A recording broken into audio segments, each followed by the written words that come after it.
Good evening or late night, depending on where you are in the world, free enterprise community, and welcome to the Monday night community race for July 12th, the beta band flags. I am Nth, and joining me on the restream team tonight is our restreamer, Oscar424, our tracker, Commander Leonhardt, and my co-commentator for today, Baka Shinobi. Baka, how are you doing today? I'm doing great. We have some very exciting flags coming out this evening because we are going in running this race on the beta branch where we have a few changes coming out. One of the biggest one is that there's been a slight rebalance to the loot distribution. Some things have been moved up. We've even added a new tier called Tier 8 just for adamant armors and Excaliburs. That's going to be really rare. You are not going to go and see Tier 8 until real late in the game, or if you go and dive some very interesting trap chest. Yeah, and on top of that, we have a couple of the new flags that exist only in the beta branch at the moment that will eventually, presumably, be making their way to the current live version as well. One of them is the objective gated quest options. So these three objectives outside of the Have Kokul Forged Legend Sword, those were all randomly selected, but it excluded any objective that's not gated behind a key item. So things like Mist Cave, things like Antlion Cave, basically anything you could just walk to and do right at the start is completely off the table in these flags. No fear of an instant go mode like a good number of those Zima 3 flags. You are definitely going to need to go and find some key items. And what the key items our runners are going to be looking for, they will need to complete 3 of the 4 objectives where they either need to forge the Legend Sword with the Adamant Rock, trade away the Pink Tail with the hovercraft to move with the hook to move the hovercraft, defeat the boss of Lower Babel who only requires underground access, and or burn down Mist with the package. Burning down the package with Mist is a little bit trickier. It's not very ignitable.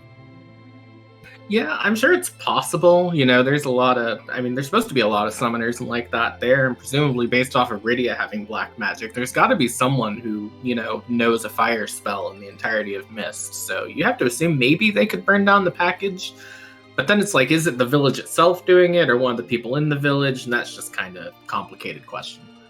There's summoners making summon Ifrit, but as Antidel's pointing out, another part of this that not reminiscent of Zima Zone 3 for just the number of objectives, we also have Permajoin on and Sibai. So we're starting with Edge. We're never getting rid of Edge. We will have the option to go and pick or ditch any character we find, but we're only going to have that option when we find them. And speaking of that Edge, that's another one of our beta flags we have today, the C Start flag, which can be used to restrict what starting characters you can get. This time it was the Edge, which is, a very good character to see at the start. Honestly, probably the best character out of the entire set there. And picking up a Cid right at the start, too, is an interesting question alongside that Luca key. Yeah, there is the no cursed flag is not turned on. So worst case, Cid can be a great anchor. He's going to have a pile of HP. Absolute worst case, you keep him knocked down and give him a door pack, so it'll be a real low agility, so you can go and be relative agility 1 pretty easily. A lot of our runners choosing to take him. Garcer is not. Yeah, and the only other thing about agility, now that you mentioned that's worth noting, is that because these are based off of those Zima Zone 3 flags, that does mean that the vanilla agility flag is on as well. So if they pick up a Cecil anywhere along the way, then, there's your agility anchor, and no amount of Cid will help with that. So there's a chance that if any of our runners are thinking, maybe I don't want that Cid, as Scarcer did, he might be thinking, I might just end up with that Cecil later and just, there's no use for an anchor at that point. Yeah, that's definitely true, because if you've got Cecil in your party, you probably want to level him up, and you probably don't want to put a curse ring on Cecil, so you don't want to go and just take around slow characters. We do see there is an Edge in the inn. There is no dupes turned on for this flag set, so that Edge is just a blank for this team. And I feel like if you're going to find a dupe anywhere in this no dupes, see maybe sort of setup, you probably want it to be in a place like the inn where now you never have to go back to Kaipo for any reason, unless for some reason, unless you're burning the village with the package and you decide to take the character. Kaipo is completely gone once you see that dupe. clarification, that was in Baron Inn that I saw. I forgot to go and mention that. I don't believe we've had anyone to run into Kaipo yet, but Twisted Flax might be, as they have looted Watery Pass and are going to be right nearby Kaipo. My apologies. I was looking at one of the other runners and missed which inn it was and then made an assumption, and that assumption, as usual, is wrong. Never make assumptions about that sort of thing. We are seeing Rybon going into the Antlion Cave here, though, and, well, now we're about to see Kaipo's. Looks like Twisted Flax is heading in there. Meanwhile, Escorian is going and choosing to see who is on Mount Hobbs. It's Porum. She's a good character if you really want a white mage, and Escorian seems like she wants a white mage. Yeah, I gotta think with, C maybe on, you're kind of happy to just take whoever you can, but that Wyvern is probably a good place, considering you can just dart something right at it, and it's completely gone already. That Edge Anchor going and proving that 20 plus agility on the overworld is very handy. Not to mention a heroin robe, so if you really want to go and get that Porum to be 20 plus agility as well, you have the tools to do that. Yeah, heroin robe, one of those sort of underrated items that I tend to see underutilized by runners in these races, because it's a little bit of an awkward item to use, but just having that for that Porum, you find a good bow, and suddenly she's doing quite a bit of damage as well, and not just, sort of early game Porum you kind of think is just dragging down a little bit. Porum is not known for her damage capabilities. I know this because I've tried to do damage with Porum, and without a heron rope, struggles mightily is a very generous description of how much damage she does. But put that heroin robe on her, she's going to be able to carry the overworld by herself. At her edge, you're going to be able to do a fair amount of damage pretty quickly. Yeah, and I think, it's nice to see a bit of an easier start on these flags too, because these flags can be particularly brutal if they roll the wrong way. But it's always interesting seeing when you have 4 runners on a not necessarily technically difficult flag set, all kind of taking different routes around, because it kind of becomes a very interesting horse race. We are finding that magma key at the bottom of Antlion Cave probably going to be the best thing they could find right now. Yeah, that's going to open up a lot of options. That is one of the 2 ways to the underworld, and it is the most simple way underground. You go to Aggert, you drop in the well, and congratulations, you have another third of the game open to you.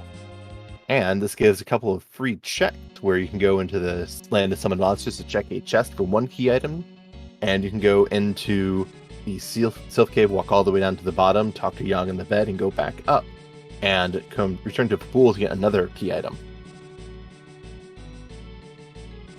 Yeah, and in addition to that, one of those objectives that we have tonight is that defeat the boss of Lower Babel objective, so they can just go and finish that right away now that they have the magma key. Maybe not necessarily right away, they might do a few other things first, try and get a tower key out of somewhere, so they're not doing keyless tower, but it is definitely good to already have that option on the table. Yeah, and another option that's on the table, it is a standard, so you have a good chance to be able to buy sirens from shops, but if they're not around, you have the option of going into Lower Babel and stealing sirens from those lovely trap chests, and that's something only Edge can do, but once Edge goes and is in your party and you can't get rid of him, well, that's probably one of Edge's best pieces of utility. You go and get as many sirens as you need. That's your grind sorted. That is a very big thing to have out of the way. Yeah, there's lots of little benefits to this party setup beyond just the obvious Edge is a very strong character. In addition to that, if they'd have gotten a hook route, they would have been able to steal Bacchus wines. They're going a Berserk route. So definitely, I think when we're looking again at that C start flag where we had the pool restricted to like what I would kind of call the not quite top tier and not quite bottom tier characters, your Sid, Edge, Kane, Rosa, Palom, and I forget the other 2. Edge definitely probably the best option out of those. Yeah, Kane was in that starting pool, who a little weak starting off, especially, well, with the vanilla gear, he's weak.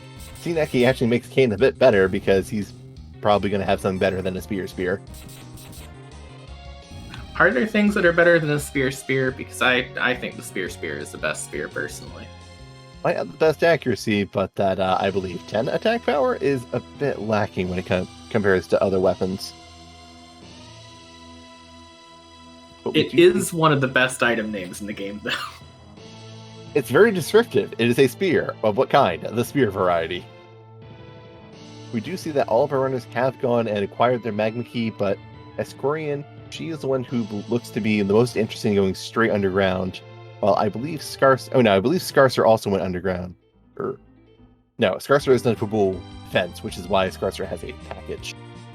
Yes, and that is another objective available too. So it looks like what the seed is saying is, with this beta branch, you're going to make it so that the overworld is not just objectives. We're going to give you an objective each time you clear something on the overworld instead. So it's the same, but just with an extra step. And a Rosa at the package as well. You know how I said that if you're looking for White Mage, Form's a good character? Form's a lot less good when you have Rosa because Rosa gets HP. Form struggles to get that. Form might only get Berserk at level 18, but Rosa gains Cure 4 10 levels before Form, which is a significant advantage. Yeah, and it's starting to look a little bit like Scarcer's plan of don't take all these early characters that the other players have been taking might be paying off a little bit, because are you going to be as happy to see that Rosa if you already have a Porum in your party and you only have those 2 slots left at this point? Yeah, I'm sorely tempted to go and want to keep a slot open for a Black Mage and a slot open for either an Anchor or another Berserker if I have Sid and Porum already. Scarcer is definitely in good position to just pick up this Rosa and start building a very strong team. It is a bit of a risk, though, because going around with just that edge if it went longer, it might have slowed Scarcer down, but because our runners have just been going and clearing content only with edge so far, it's not too bad, to be honest. And we have seen Escorian being the first person to make her way underground, has checked the Job Dwarf, who is a disabled student's teacher. Very, very good profession to have. Very happy that Job Dwarf is there. Our Dwarf is feeling very fulfilled, and Escorian's probably feeling pretty fulfilled seeing those Sirens in shops. That is definitely a good way to power up the team. Escorian has 3 characters, and Yana Porum, I am certainly tempted to go and use at least 1 Siren to go and get that Porum up to Berserk. Yeah, definitely, just that Berserk early on with that Sid and Edge especially is going to be doing a lot of work. It probably would carry them through not just the entirety of the rest of the overworld, but most of the underworld checks if any of our runners decide to take it at this point in time. Yeah, that is going to be a big question, because when you start grinding, you really want to have a full party. But how much do you want to fill up your party with just whatever character shows up? It's a bit difficult to say. We do see Scarcer is keeping this Rosa, obviously going through the Kaipo check at this point in time, so he might be a bit more tempted to stay off, because that Berserk will not come anywhere near as easily for that Rosa. He's going to be burning a lot more time once he gets there in order to get those levels into his party. Yeah, but with only a 2-person party, maybe you feel like burning some extra time to get levels just because Scarcer's party is Edge and Rosa. That's a little lean going into places like Dwarf Castle, so you probably want to take some extra levels. Berserk might be an afterthought, might just be go and get Edge enough levels to go and help carry damage enough.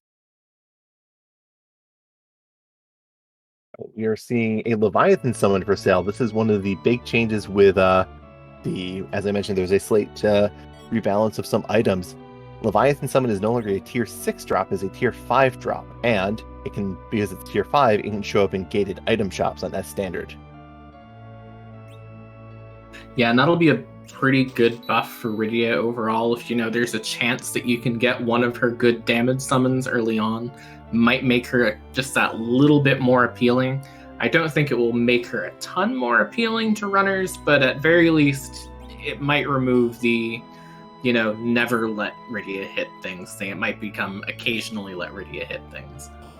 Yeah, the Leviathan spell is 50 MP and is about the power of Quake, but a bit slower. Definitely not what you want compared to Palom, but if you get Iridia, having a sweeper is pretty helpful because certain fights, like say Baigen, very helpful to be able to go and AoE down those arms. Dolls, very helpful to be able to just completely clean out one row of those dolls consistently. And that can be a pretty big thing. And one other thing I want to mention is Rybon took a look at the bosses down in the Feymarch, and we did have a CPU fight at Leviathan, which is... there's worse things to have at Leviathan, and also a Yong fight at the Asura spot, which... another great reason to take a Cecil if you find one, but do you still want to take a Cecil with vanilla agility and with those crystal swords harder to find? It's definitely a trade-off, but I will say Forge is an objective, and we do not have Supersmith on, which means when you forge the Excalibur, you will go and get... excuse me, we have Forge... the Legend Sword is not Classic Forge, which means you get nothing for forging. You get an Excalibur for it. There's a decent chance you're going to go and get that Excal in the course of your seed, and then you have a very strong weapon for Cecil. You have Edge and Rosa. How much do you want to worry about vanilla agility? They're already pretty fast characters. That is a very good point. But if you, on the other side, for the other teams, if you have, a Sid and a Porum, you might be a bit more concerned about proccing that vanilla agility. So we are seeing the Dark Imp fight here at Dwarf Castle, and they are punching pretty hard right now. That Calbrena fight, it's got some stats. It's got good magic. It's got good attack. It's got some decent health. It does not, however, have good speed, but if you're getting knocked down that quickly, you don't want to take that fight. You want some other option. Yeah, that's one of the kings of the quote-unquote part of the quote-unquote free fight, the Dark Imp fight, because if you get that in the wrong spot, they will just completely wreck your party too, especially with there's only 3 characters right now.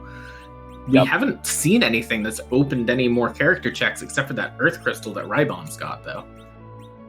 Yeah, we did also get the package from this Mist check, but yeah, that Earth Crystal, I'd be tempted to go and check that pretty quickly because I got a 2-character party. That's 2 shots at a character. You can go and get something good. Rosa is definitely a pickup. Cecil is a highly tempting pickup, but maybe you want to wait a little bit more until you see all the equipment you get, because we do still have C-Bion. You cannot get characters back after you dismiss them. Yeah, that's why I'm kind of wondering if, in hindsight, obviously people will make good decisions on the basis of the information they have at the time, which our runners have. But in hindsight, it's kind of looking like, not taking that Porum is going to have paid off for Rybon, because he's not doubling up on white mages like that. He's not basically saying, okay, I'm going to kind of be a bit redundant here and hope that maybe I can do damage to one of these. He's going to have just the one and be able to do whatever he wants with those other 2 slots. Yeah. The upside of picking a Porum is that you did get the Heroine Robe right behind the Porum, so that could be a big help if you want to. I'm a big fan of going and putting a Heroine Robe on a Porum, just making her a Zerk bot, and then Zerking her up in the fight after I get the other characters going. That speed can be significant, like just a huge advantage to have.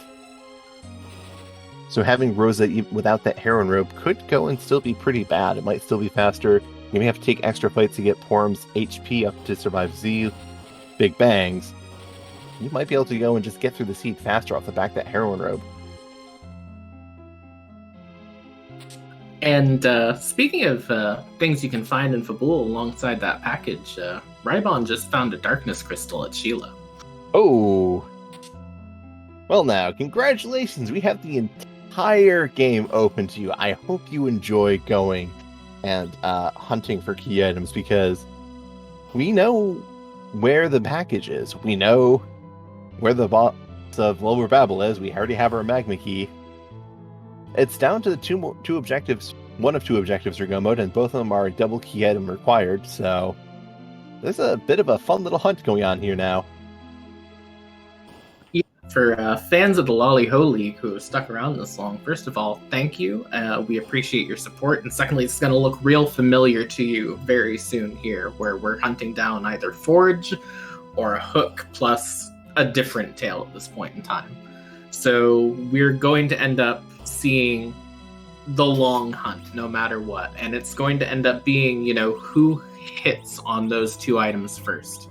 Because you got to think everyone's going to find that package. Both Ascorian and Twisted Flax are heading up to that fight right now to get it. Everyone's going to find that Darkness Crystal pretty quickly. They've already got access to Underground for Objective 3. At this point in time, it really just is whatever you find is whatever you get, and whoever finds it first is probably going to win. I think there's an argument for some people do like to put off that Sheila 1 check until they get a pan. So without a pan showing up, that Darkness Crystal might go and evade some runners. That is possible. I believe both Twisted Flax and Ascorian did prime Sheila 1. I know Ascorian was hanging over there doing a little tiny bit of a level grind. I'm not sure if she went down Sylph Cave or not. And we now see Scarcer is heading for it as well, so he will get that Darkness Crystal when he heads back up to Fabul. I did not see on Twisted Flax's side, though. Yeah, I imagine if Twisted Flax is... If you get a Magma Key early, it is pretty common to go down and into that Sylph Cave so you can get before you do Fabul. So you can go and get a 2-for-1 check. So it's pretty common, but there is a chance that some runners will skip it. There's the package for Twisted Flax. Ascorian is going and finishing up that Fabul defense fight while Rybon is going and getting that Rosa, which Scarcer has already picked up. And it looks like Twisted Flax is just going and checking the treasures, so he is not going to check that Sheila, is not going to have that Darkness Crystal quite yet. Oh, turning back around, maybe going back up now, yep. Heading back to the tower, heading back up to check Sheila. Twisted Flax is probably cursing their muscle memory because that's what you do early on in the seed, but 18, 19 minutes in, you've gotten to the Sheila check with that Magma Key, and there's your Darkness Crystal. Another character check is open on the moon. The Earth Crystal and... Earth Crystal, Hook, Sand Ruby, and Baron Key are main character checks left.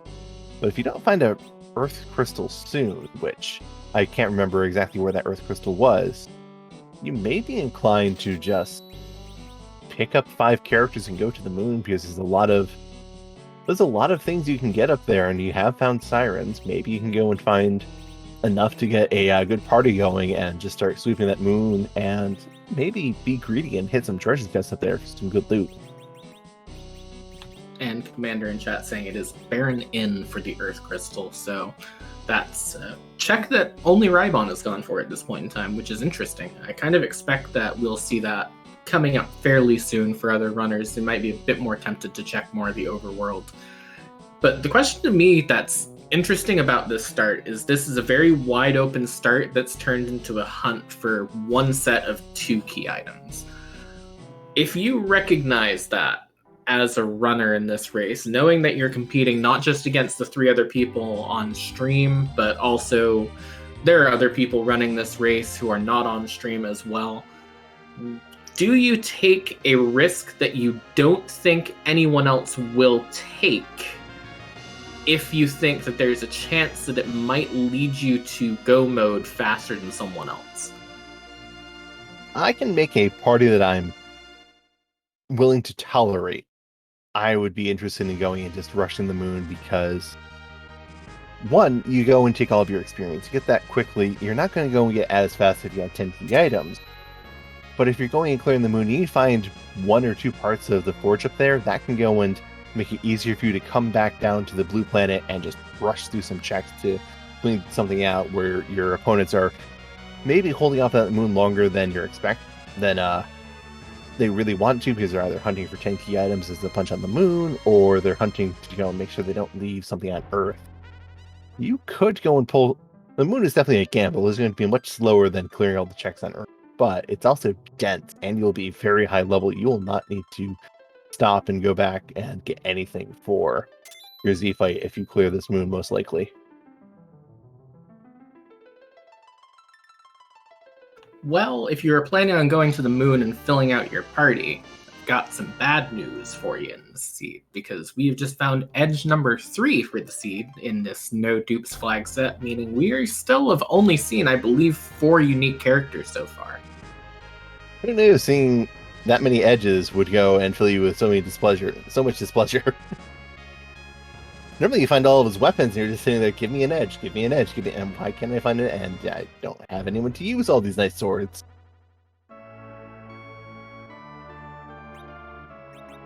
Yeah, I'm just not sure if anyone will go for a moon dive with only 3 characters. Because again, to your point about the experience, is do you want to get all that experience if you're still going to have to level up other party members because you just don't have a full party yet?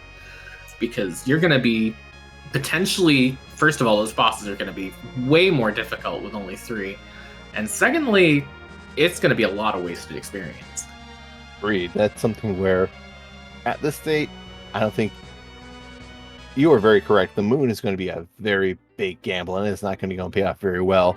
Maybe if I'm in Rybon's shoes, I want to go and rush the Earth Crystal, but the Earth Crystal is a slow check. So but you do get 2 character checks out of it. Also, the Earth Crystal, I do believe we have a treasure we can go and open up and grab things from there. Yeah, we did see Ascorian and now Rybon going down to check the bottom of Cave Bahamut here, trying to see if Cave Value is going to live up to its name today, and finding an evil wall down there. So if you were hoping that you could just find a free boss down there and take it out easily and maybe sneak something that other people weren't going to find, yeah, it's not happening today. Yeah, I think I can get a little stonewalled in that spot. Yeah, it's really not going to open any doors for our runners today. Yeah, I think they just want to go and seal that up and leave it for another time. Okay, I don't have any more puns, I'm sorry. Victory! You win this round. Speaking of winning, Scarcer seems to be going in and winning their elements fight pretty solidly. Yeah, he's gone and decided to take on Mount Ordeals, going back up to the overworld after doing a quick dive underground. I think in his case, where he only has these 2 characters, that's probably going to be the best thing that's open to him. So definitely a good play on his part here. And we'll see if it pays off just based off of this Ordeals fight. Yeah, and also Scarcer will have the option of, if Tella or Cecil show up, picking them up and doing some good things with them, because if you want good value out of Cecil, you need to do Ordeals, and if you want good value out of Tella, you also need to do Ordeals, because Cecil gets turned into a paladin here, and Tella goes and learns all of his great spells. And hey, if you really want, it's based off of Zenith Zone 3, and you know what I think of when I think of Zenith Zone 3 is I think of D-Machine grinds. And it looks like Ascorian is going into the Giant at this point in time. Might just be looking to check what the bosses are there, trying to find a sneaky D-Mist at this point in time. I like this a little bit of a risky play here. Yeah, and if Ascorian has the tools, if there's a free boss, you don't even need tools if there's a free boss like, say, King and Queen Evelyn. Free boss like the dolls, you need some tools, but you can pull something pretty easy in that element spot and get a big infusion of experience. And if you can get through this, there is another character check here. You might be able to pull someone very helpful without your opponents really considering that at all. Yeah, and I think in a big community race like this, obviously the goal is to have fun in these community races. There's not as much at stake as there is in a tournament match, but if you want to win, if you take a risk like this, it can pay off big time. But a Sparkle tells me that this is not likely to be one of those times. Ain't Plague, and it's Ogopogo! This is not a fight you want to take. This is a fight that is going to absolutely murder you. Ogopogo is a really rude boss. He's probably one of the rudest moon bosses. To be entirely honest, I think he's actually the rudest. Wyvern's mean in the sense that Wyvern's going to blow you up if you find Wyvern, but he can throw up star bells and then into a battle of attrition. Ogopogo is going to open with Big Wave. Double Big Wave to be precise, which is going to take off half of your maximum HP. And if you don't have all of your maximum HP, you're just going to get hit for that anyways, and are very likely to die horribly. And then he's going to start punching you horribly. And then he's going to Big Wave again. And he's going to just cycle through that, so if you can't keep up with that damage, you are just going to get ground down into dust. Yeah, so that bit of a risk there, ending up not paying off for Ascorian, unfortunately. She did make the risk, though, but now it looks like she's doing another very interesting, risky thing to do, which is looting the giant to try and find something that the others might not necessarily have found. And I really, really like the amount of risk-taking she's doing right now. It's made this very interesting to watch her little walk through the giant here. We did see in the Mist Armor Shop as well, the Cursed Ring with the brand new extra 15,000 gold price on it. It's a good ring. It's a really good ring. It's a real expensive ring too, but yeah, you the Cursed Ring is an incredibly powerful piece of gear. What it does, it gives you minus 15 to all stats, which minus 15 to all stats, pretty good. Well, it can help with the whole agility thing, but you know what else helps is raiding the treasury and finding a Masamune, a power shirt, and an Artemis bow. Yeah, that helps a fair bit because we've got Rybon has both characters who can make use of those. That Masamune's definitely Edge's best weapon, but that Artemis bow is another amazing weapon for Rosa, especially if you want her to go berserk and start attacking things, because great weapon, high attack power, gives additional stats, reduces your casting stats, but if Rosa's berserking, what do you care about her casting stats? Yeah, exactly. And just the power shirt and Masamune alone for Edge is a pretty big power spike. Most of what we've seen is like middle sword so far, which is my personal thing that only beats Spear in terms of item name, but not a good item necessarily. It's a real middle of the road sword. Yeah, it's a solid average. We did find another Artemis bow in the giant as well on Ascorian's end, so that will also help her out, especially where she has that heroine robe, as we see Porum hitting for 2,600 at the Sparanin spot. I believe Porum may have some lightning arrows as well, which is going to do some very mean things to that poor mechanical Balnob and the now poor mechanical Dr. Luge. That is just really, really, really unfortunate for Dr. Luggage there, that he happened to run into a child with a Artemis bow and heroine robe, ready to just fire one arrow into, and that was it. 2,800 is going to kill most bosses in the overworld and underworld, so. And 2,800 to that boss probably only had 100 HP too, because the boss spot has 400 HP total. And the Dr. Luge spot splits the HP 4 ways. Might not split it evenly, but it's going to be evenly enough for that.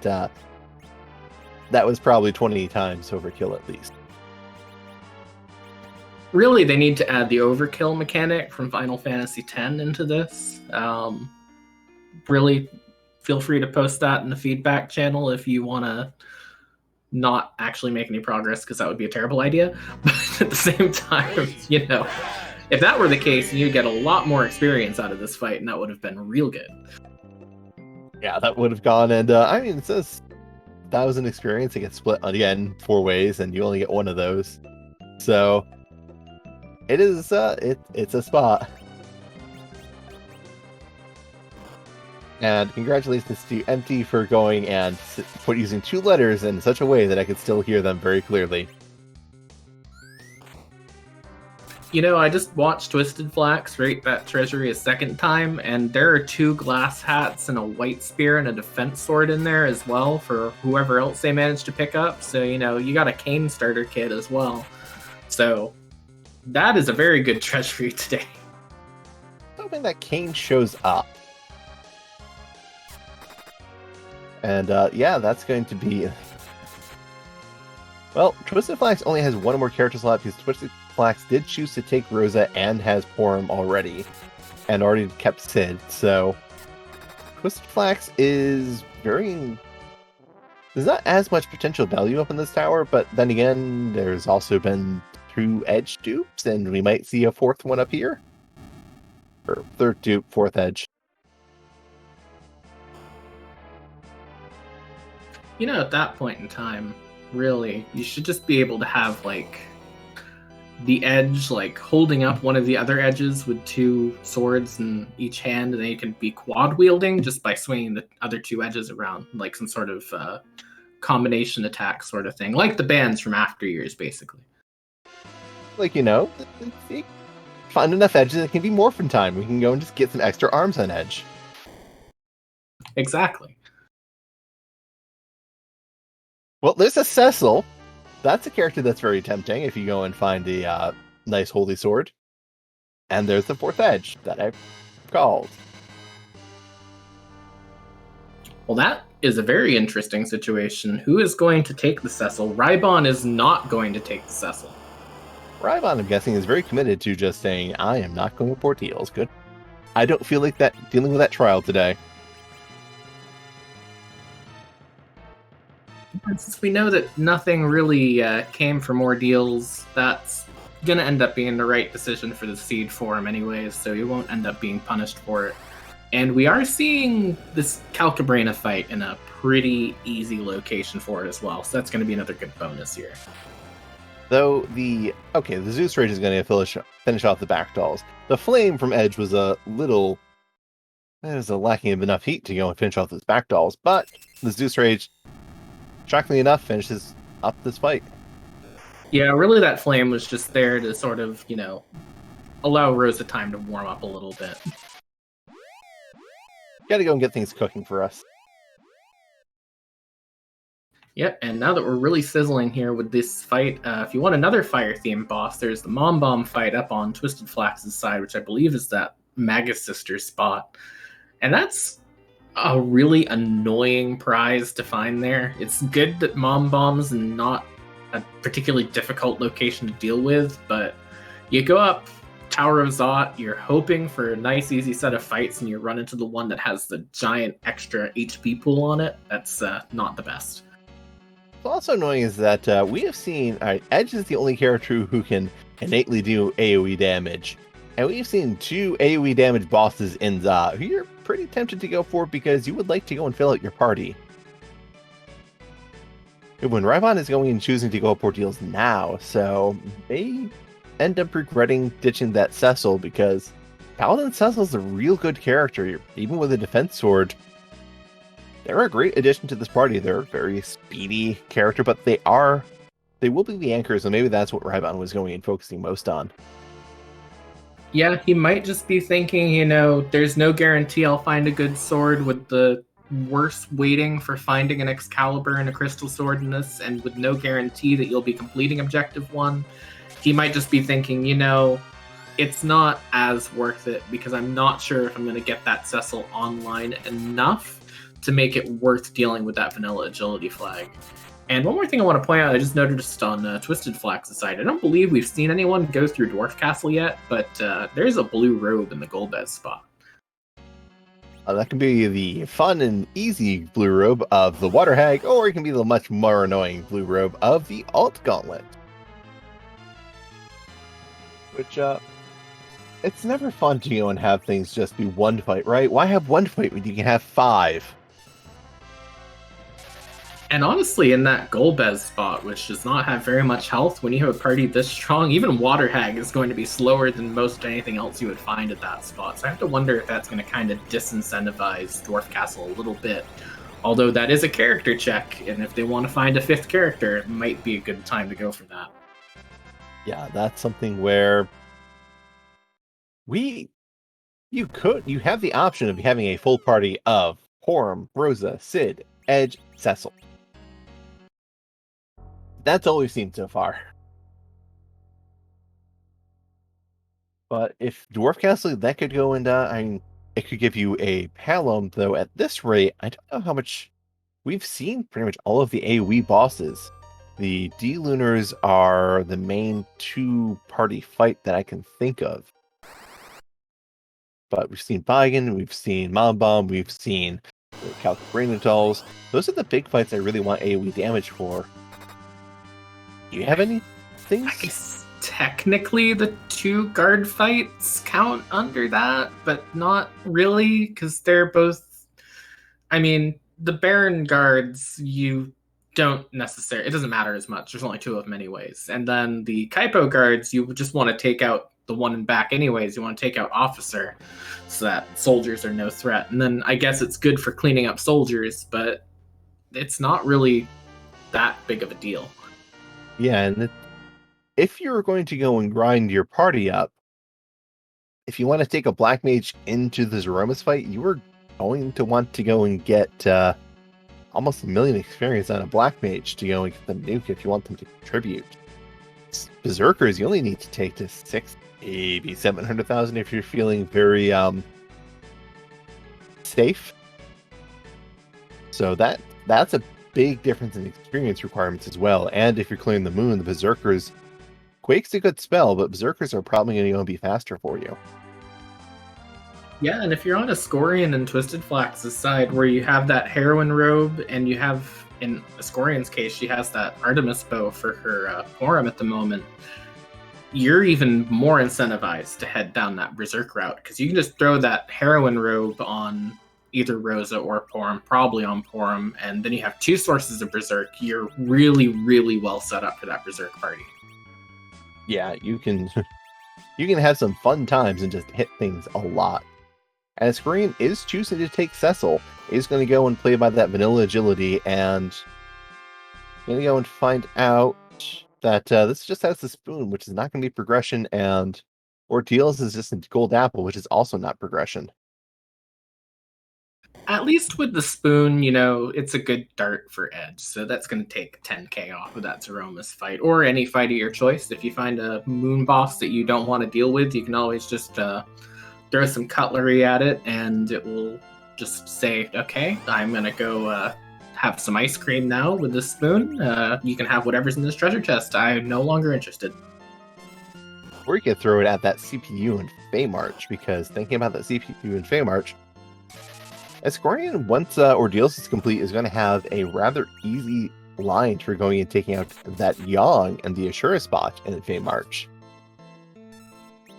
Yeah, and that's going to be something that she has as an advantage over everyone who's not taken the Cecil too, because I've got to think if you're anyone else and you don't have that Cecil in your party to make it free, those Feymarch bosses are not very appealing, because that Asura spot, if I'm remembering correctly, is pretty fast, and that Yang's going to be outputting a lot of damage. Speaking about putting a lot of damage, Scarcer has found Antlion is at the Rubicant spot, and Odin is at the Dr. Luge spot. Potentially required Odin. Well, functionally required Odin, because you really wanted to do that defeat lower Babel boss over finding 2 extra key items. Yeah, and I have to say that I pretty much expect Scarcer to not be the only person to go for this keyless tower play, but at this point in time where he only has that Edge and Rosa, this is a lot more difficult for him than it is for anyone else, because he is not set up to damage race anything right at this point. And it's a second Porum and Dwarf Castle on Rybon's side. And it's the Alt Gauntlet here. It's everyone's favorite fight, and by everyone I mean Chad's, not the runners. This is going to be a long time for Rybon, because you do not have, Flame, that's your AoE damage. Good luck with your Alt Gauntlet at this point. Weeping, it's just a little slow. And I don't want to go and say mishap for Rybon, because it's not mishap. Having Rosa go first before Edge is great when you want to go on Berserk Edge. But it's not working out for Rybon in the sense that you'd really rather have Edge going first, because if you can get Edge's first turn, you can keep up your flame and potentially start getting those flames out before the enemy attack. Rybon's not going to go and have that luxury. Rybon's probably always going to be seeing at least 1 or 2 attacks from enemies as he goes through this gauntlet. Yeah, and oftentimes, these gauntlets can become wars of attrition if you're not over-leveling them to the point where they're just completely trivial. And it does look like Edge is only going to be taking 1 damage from attacks here, so it's probably fine. But that Porum's not going to be having a great time staying on her feet again with 248 health here. Yeah, and our restreamer, or our tracker, Commander Leonhardt, pointing out that we're fighting some imps who are a lot less tough than the first imps we had to fight, as first fight of dwarf capsules with dark imps are scaled to the boss spot. These dark imps are not scaled to the boss spot, they are just simply normal random encounters, because that is how the alt gauntlet works. Instead of going and having the full gauntlet 6 fights, you instead go and fight 5 random encounters from the surrounding area.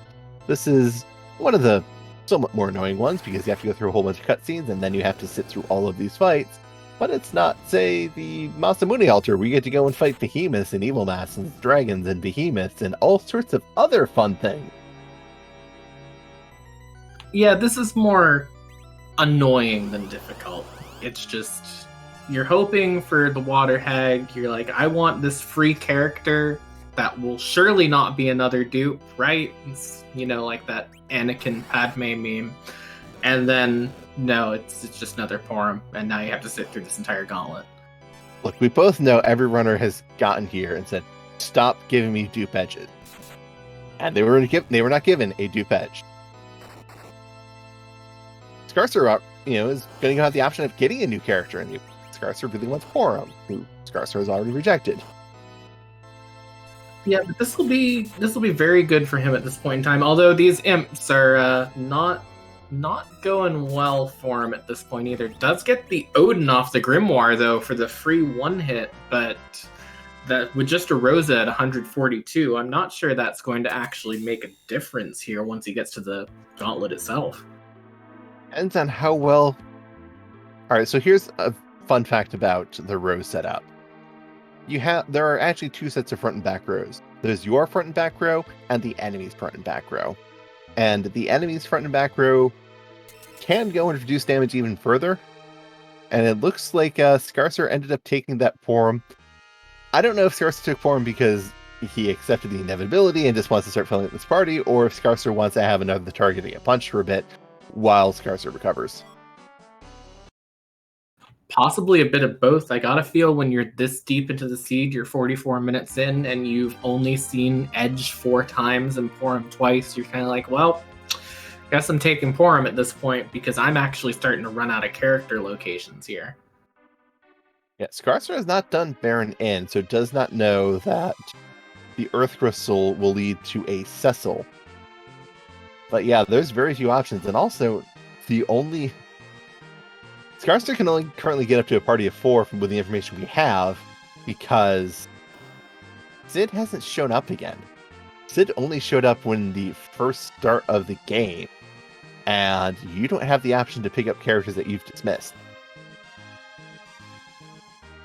Yeah, when he said no to that Sid, he was always going to be taking a gamble that he would get good characters, and it's just one that has not paid off for him today. But I love seeing our runners take gambles like that, even when they don't pay off. It showed a lot of guts to go that way, and definitely if this had been a different seed, it might be paying off a bit more for him.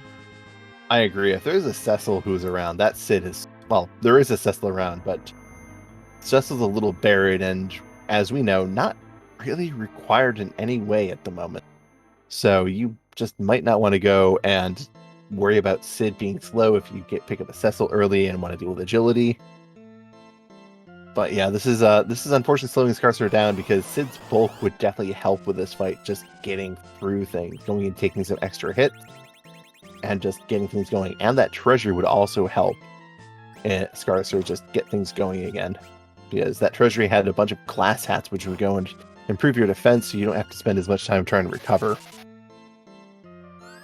Yeah, and that sort of keys in one of the other benefits of taking a Sid early that we didn't really touch on, because we touched on the agility anchoring, but what we didn't touch on is that Sid in vanilla, you get him at the end of the Baron Castle sequence when you're getting ready to head underground, which means that he starts with a bit of a level advantage over other characters, as well as that health advantage. So he can actually do quite a bit of work early on if you have him that early and you find an even just average weapon for him. So that's another thing that not taking that Sid has led to, is you don't have that extra bulk and you don't have that extra bit of early damage that can help out quite a bit. Yes, that is something that is...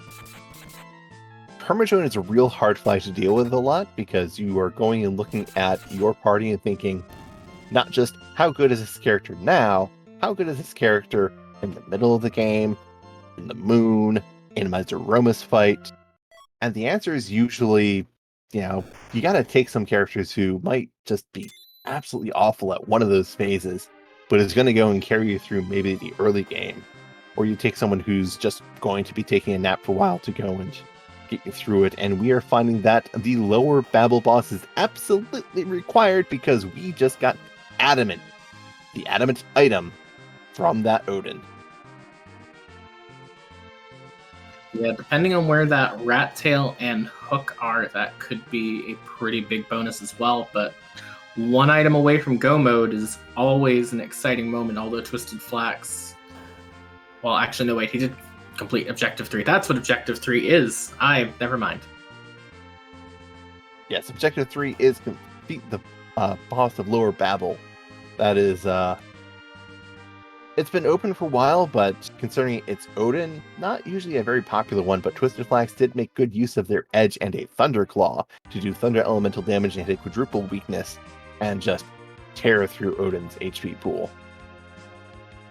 Yeah, and once Ascorian gets down there, she's going to have the same thing. If, you thought the lit arrows doing 2,800 on Dr. Luggage was pretty impressive. Lit arrows, Artemis Bow, Heroine Robe, Forum against Odin at Keyless Tower is going to be pretty entertaining, too. Oh yeah, and speaking of entertaining, Rybon is entertaining the thought of clearing out Sealed Cave without a Warp caster. We haven't found anyone who can cast Warp, which is rather annoying because Sealed Cave, you can't exit out of this place, even though you've done Tower of Zot and have the exit spell on Rosa finally. But you can cast Warp to go back each floor. But you need a Black Mage to do that, and we have seen absolutely 0 people in this seed so far who can cast a Black Magic spell. Yeah, and I think I like this play because I think it's a risk that no one will take. Again, we've got a lot of people in this race who are not on stream who are also running along, and if you and the audience ever want to join in on one of our Monday or Friday community races, please make sure you join our Discord and join in the fun, because the more the merrier.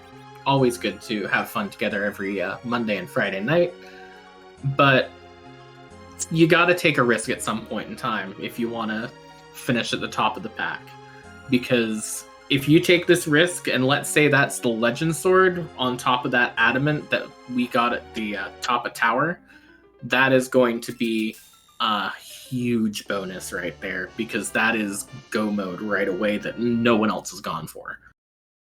That Tower key is a bit rude because, well, you really want to do Tower.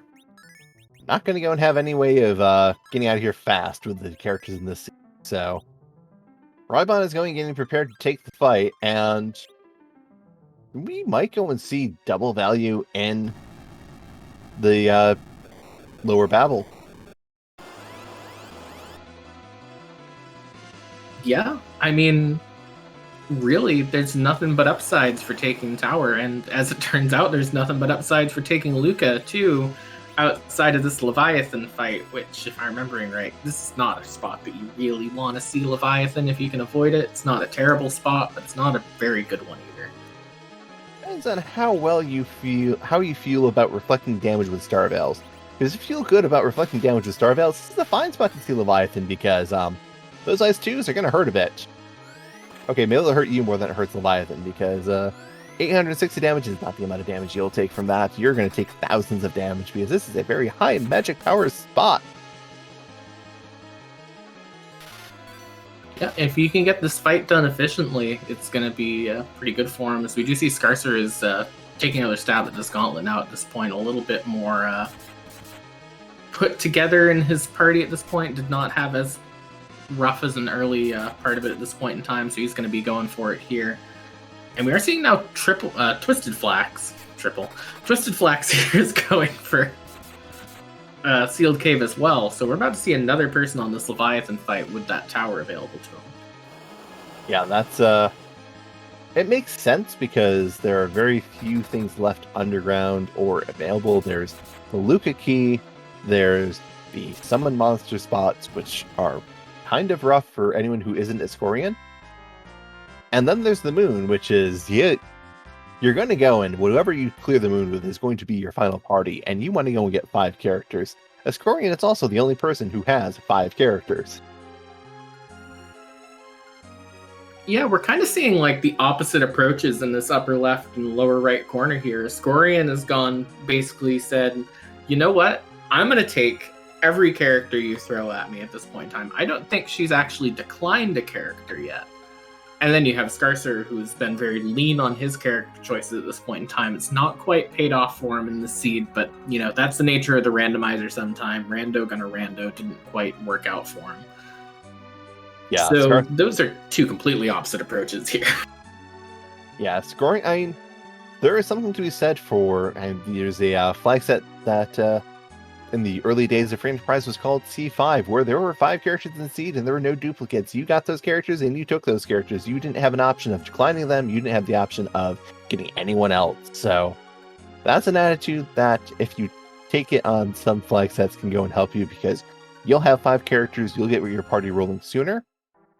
On the flip side, going and leaving them alone, going and making a discerning party could be very important. If you can beat the game with pretty much any party, but you can beat the game a lot easier with very specific party. So as you said, it's a gamble. It's going to go one way or another. Sometimes it's going to go in your favor, where you can pick up a decent enough party that's going to get you through things, or you can go, if you held off, you'll pick up some big power characters who will just really fill out your party and make things feel real good for you. Yeah, and if one of those sort of C5 style flag sets appeals to you, and you're interested in racing one of them, the ZZ1 Evolved flags on the ladder at the moment. Shout outs to the ladder. If any of you at home have not checked it out yet, please make sure you check it out. But also has that sort of thing. So if anyone who has been playing on the ladder, probably a bit familiar with that at this point too. Yeah, one of the great things about Free Enterprise is there might be some flags that are pretty commonly used for tournaments, but there's not exactly a standard flag set. The ladder goes and showcases a wide variety of different ways of playing Free Enterprise. And it's a great place to have fun, so just feel free to come around and check it out. Or if you can always just go to the site and make your own flag sets. There's a lot of fun to be had for just going around and playing with flag sets on your own. I did a lot of that when I first started out.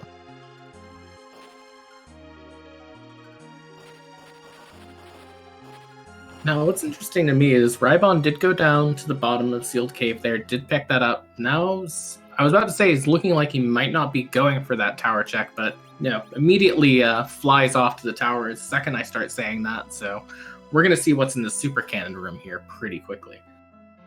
It's going to be some good information. Another piece of information we don't have is where's Demas? Oh, I'm just thinking of the possibilities here. Imagine like a demist with a hook behind it, with the legend sword being rewarded from the tower here. Oh. Meaning that this is a hard required super cannon check and a hard required Luca cave without the warp spell. Yeah, that is rude. Okay, technically you could, there's a chance that there's a warp spell if there's a black mage on the giant that you never want to go to because there's Ogo Pogo there. That's a possibility too. But I believe we've seen almost all the lunar bosses to this point, with the exception of the D-lunars. Did we see Plague? I don't remember. I believe we briefly saw Plague in the crystal room, the Ordeal's crystal room, and then stopped seeing Plague because that's a very easy spot to find Plague. Right. I kept accidentally looking away every time someone got to the crystal room on Mount Ordeal, so I actually somehow managed to completely miss who the boss is there. And Ascorian has gone back down to this Famart spot to take that free Yang fight, and only got rewarded an apple for it. So unfortunately, one of the benefits of those Cecils has just been taken away there. Yeah, that's a bit rude. But is gearing up to go and do the CPU fight, which CPU is only be able to do 10% of your character's maximum HP per attack, but you will need to chew through about 28,000 HP, if I'm not mistaken. Yeah, and I guess this is a good party to do that with, too. You've got a very strong bow and arrow person. I believe she still has that Artemis bow and heroine robe on the Porum, and I believe she still has some of those lit arrows as well. So that should take care of that pretty quickly. And speaking of tower key, by the way, how about a Baron key for a tower key? So you might actually have a chance at seeing a character that's not an Edge or a Porum. I mean, if the season's been this Baron with different characters, might as well go and continue the theme. But I will say one thing. The lit arrows actually don't help against CPU, because CPU is not a machine. It looks like a machine, it talks like a machine, it acts like a machine. Apparently CPUs don't qualify as machines in the Final Fantasy universe. I did not know that. So this flying ball of computer is a non-flying, non-machine, as it turns out, in case you were wondering at all. Yep, it just likes to go and steal all that little hope from you. It's a hovering non-mechanical sphere, actually, in case you're wondering. Yep, you're... Oh, this is going to hurt a bit for Escorian, because when both the orbs are down, CPU Gas Globe 199, which is a very high multiplier magic attack spell that is very likely to do 1,000 or 9,999 damage to any character. If you find a spot that doesn't do that much damage, congratulations, there is about 2 of those in this game. Yeah, I was wondering if she was considering just trying to do Berserk strats here for this fight, but I don't think she's cast Berserk yet at this point. And it's a bit risky doing that here because the thing about Berserk strats too, if you're trying to do them against CPU, is that you're probably going to get a remedy off of the defense orb when it comes back up. And that's going to heal a lot of health here. So taking out that other orb is actually going to hurt even more because of that here. Yeah, that is very unfortunate. And we do see that the defender and attacker orbs are back, and it looks like Edge is Berserk, but the other characters are not. And we do see that Escorian is committing to the Berserk strats by casting Blink on the attacker. Blink nullifies 2 physical attack, and by nullifying 2 physical attacks, you can go and keep your characters from killing one of the attacker nodes. Yeah, and that's, I believe Remedy is 10% of the max health there, so it does note we're chewing through 29,000 HP at the CPU spot. She's going to be there for a while. Meanwhile, however, on Rybon's side, still chasing down the remnants of that Luca key dive, has found everyone's favorite Monarch King 4 soldiers in a trench coat, and is now dealing with that fight. Military coup for Baron today, because they decided that the True King of Baron sitting out in the top of Lower Babel left things just wide open for them to come in and take over. That's a bit Final Fantasy 2, isn't it? The real king just decides to go underground and sit in his weird hell tower while everyone else got this top general up here sitting on the throne. And it looks like Atella is going to be our next character option here. Rybon is very interested in taking that Tella. That is... that is the first Warpcaster we've seen. 2 key item checks past the Luca key. That's cute. That's real cute game. So, what party of 5 do you want to take out of this seed where your 6 characters so far are Rosa, Porum, Tella, Edge, Sid, and Cecil, with vanilla agility on? Right now, I'm liking Rybon's party, to be entirely honest, because Tella's going to be pretty slow. He can wear Curse String pretty easily. Edge and Sid can go, and Rybon's in go mode, so that's real good for Rybon. Probably a little annoyed not having Cecil, because Axgal is in fact that good. But it ain't bad to go and have this party. You know what the worst thing about that is that means that every single one of our runners has basically been sitting on that go mode from the moment they got the magma key in the package. Because the adamant came from tower, they had the Luca key right at the start, but no one wanted to go for it for the warp caster reason, almost certainly. So the two runners who've gone for it are going to end up taking a pretty big lead here. And this is what we were saying earlier about, you take risks in a big pack and sometimes they pay off, because that risk of taking that sealed cave dive paid off massively for both of the runners who are doing it. Yeah, and we see the scoring is committing to the CPU fight, which it could go and have a hook and can lead, and the rat tail can go and lead to the alternate go mode. But yeah, that first go mode has been found. The objectives 2, 3, and 4, where you're doing lower Babel one way or another. You have to do that to go and get 2 objectives, Forge and just completing lower Babel. Oh, that's a shame to have it buried behind. Who doesn't like go mode stuck behind the Luca key that leads to Tower key, that leads to Baron key, that leads to Legend Sword?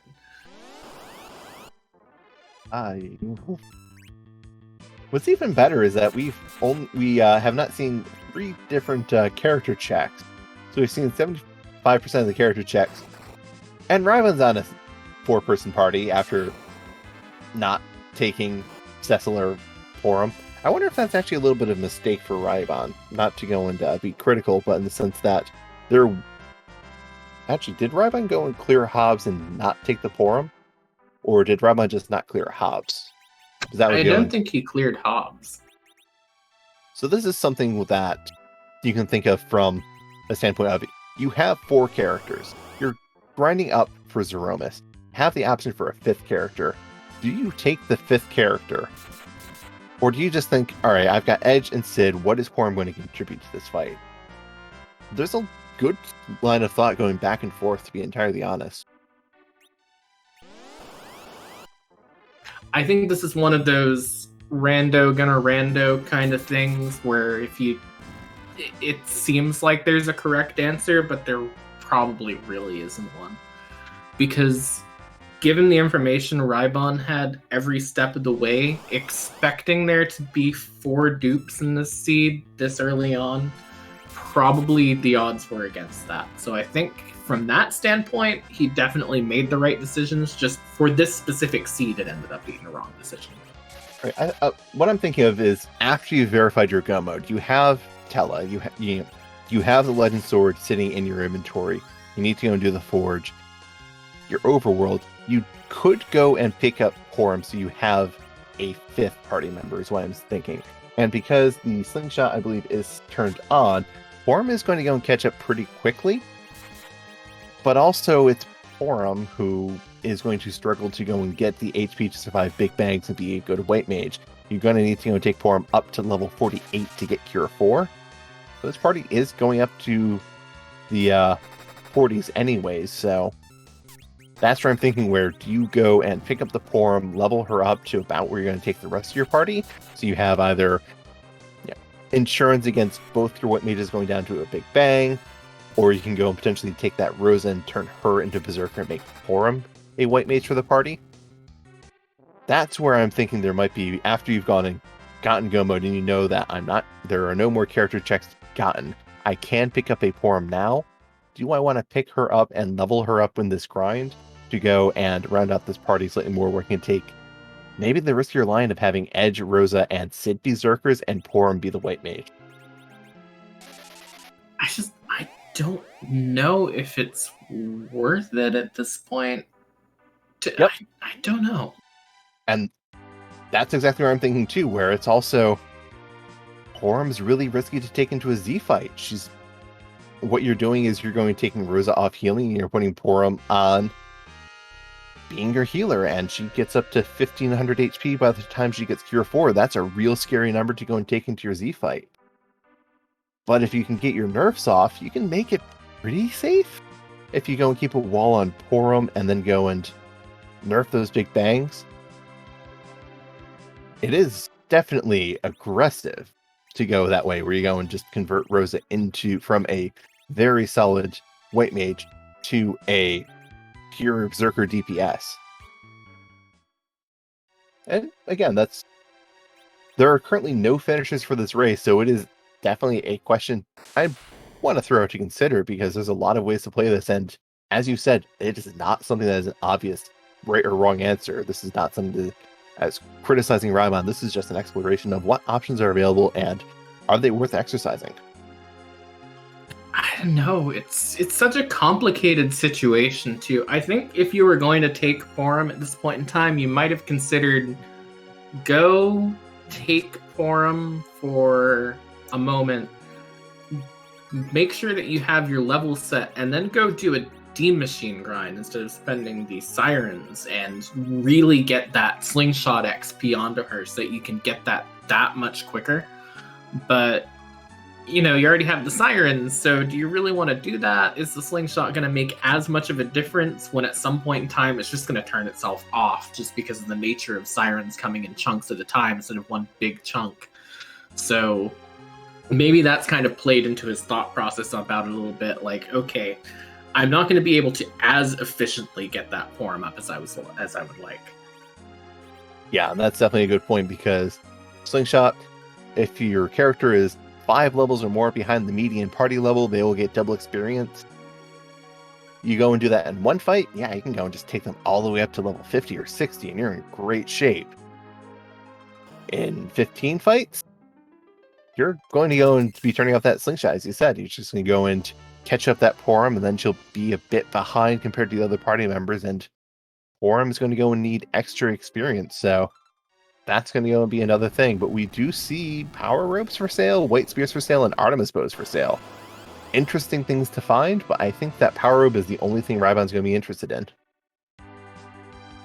Well, I think with that Artemis Bow for sale, it's definitely changed it to maybe you should have picked up that Forum if you didn't too, because now you've got a definite weapon for one of your White Mages if you just want to turn one of them into a Berserker. But, hindsight, not always great at this point in time. I don't think, to answer the question from our tracker commander in chat, make sure, by the way, that you give both Commander and Oscar Restreamer a follow for all their hard work that they're putting in tonight to make sure that we can make the show available to you. I don't believe he got through Leviathan on Scarcer's end.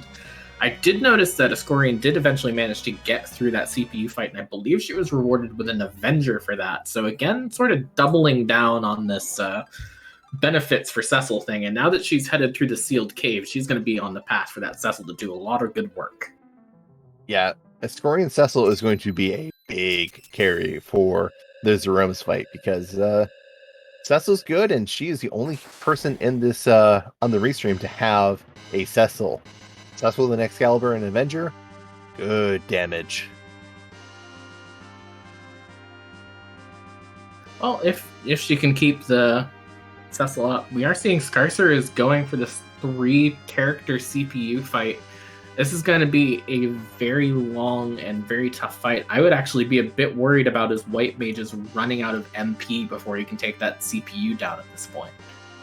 Yeah, I definitely agree with that. That's going to be this is a serious fight of attrition, and Scarcer is just really lean on damage at the moment. I don't think Edge's back road, which Rose, when you go and attack something, things will get double defense in the back row, and you will get half accuracy on your attack. It works both ways, but that Edge is pretty much going to be doing half damage for any attack against that CPU. Yeah, it's a bit unfortunate here, and that Forum bonking for her best for 14 damage there, really just trying to get every last bit of damage out you can. Every little bit counts, though, so you might as well swing. That Rosa hitting for 210, not a bad prize on top of the other ones here. So, he'll get through it eventually, as long as that MP lasts long enough. Yeah, but MP lasting is a real worry, just because that Forum is pretty low level. Forum has Cure 2, but doesn't have Blink or other utility spells. And Rosa has some decent amount of HP, but Rosa's doing considerable damage for this team, so any turn Rosa's spending not attacking is going to drag out the fight a bit longer. Definitely. And I'm trying to figure out, I think Twisted Flax is trying to get a 5th character into his party doing this Dwarf Castle check at this point. He's going to be very disappointed in a moment here, or rather what already was, as I just noticed he has gotten through that gauntlet. So at this point in time, he has go mode. He's just chosen not to go for it yet. clear a couple more things, maybe try and get an advantage out of it, which is definitely a valid strategy at this point, where you still only have 4 characters, and that Z fight is daunting. Yeah, that's Z is not a fun fight with 4 characters. And speaking of Z, Rybon is on their way to Zeromus as Rybon's party of Sid, Edge, Rosa, and Tella is all that's going to go and be between us and Total Decimation by Zeromus. But maybe we're going to go and have a slightly different Zeromus fight than the vanilla game. Well, I think that's definitely a given just from the party comp. But in addition to that, there's also a pool of over 500 sprites that can be hiding behind this Zeromus spot, because you can't move Zeromus. He's too iconic. He's too strong. He can't be anywhere else without throwing that off. And that does lead to this one question on everyone's mind, if you'd like to do the honors. I would be honored. So with all these different sprites, we have but the question of, whose butt are we going to kick tonight? But provided courtesy of Skull Kitty and Boardface, please go and send any disappointment to the endless void of absolute nothingness. Your horror and confusion, however, feel free to share, because that's always fun. I do like the Z sprites that spawn confusion, like that time we had to wonder if a text box has a butt or not. That was a fun day to have here. And so let's hope for another one of these confusing Z sprites here. As long as it's not one that haunts my dreams. There's a lot of them that haunt my dreams. This is not one of them.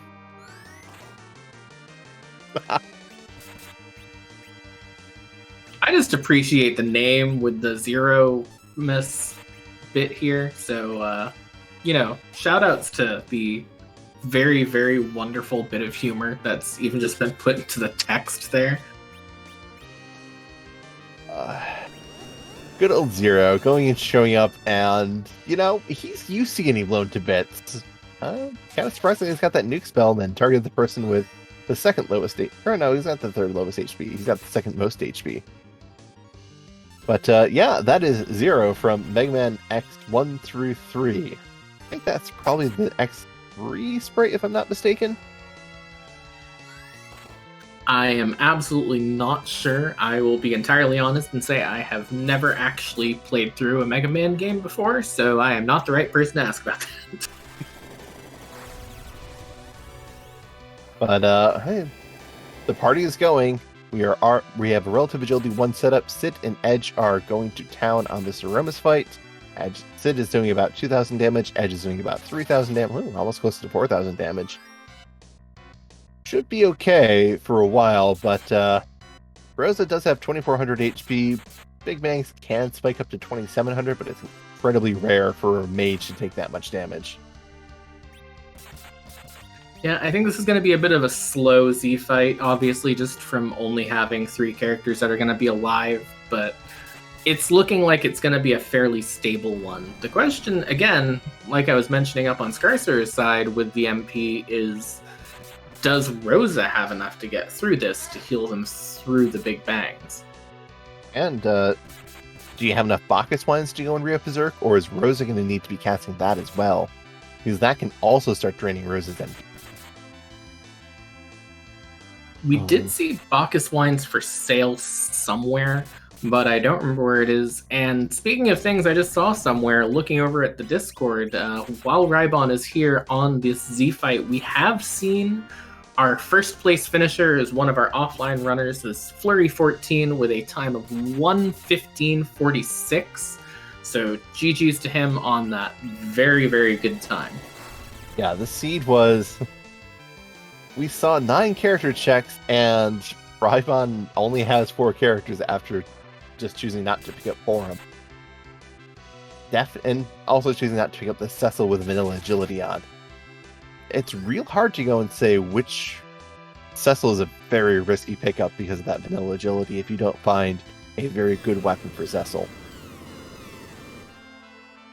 I feel like if I had to sum up the seed in like one sentence, it's a seed that baits you into making decisions that turn out to not be as good as you think they are at the time, which is a very long sentence, but it's still one sentence technically. I had to reword it midway through.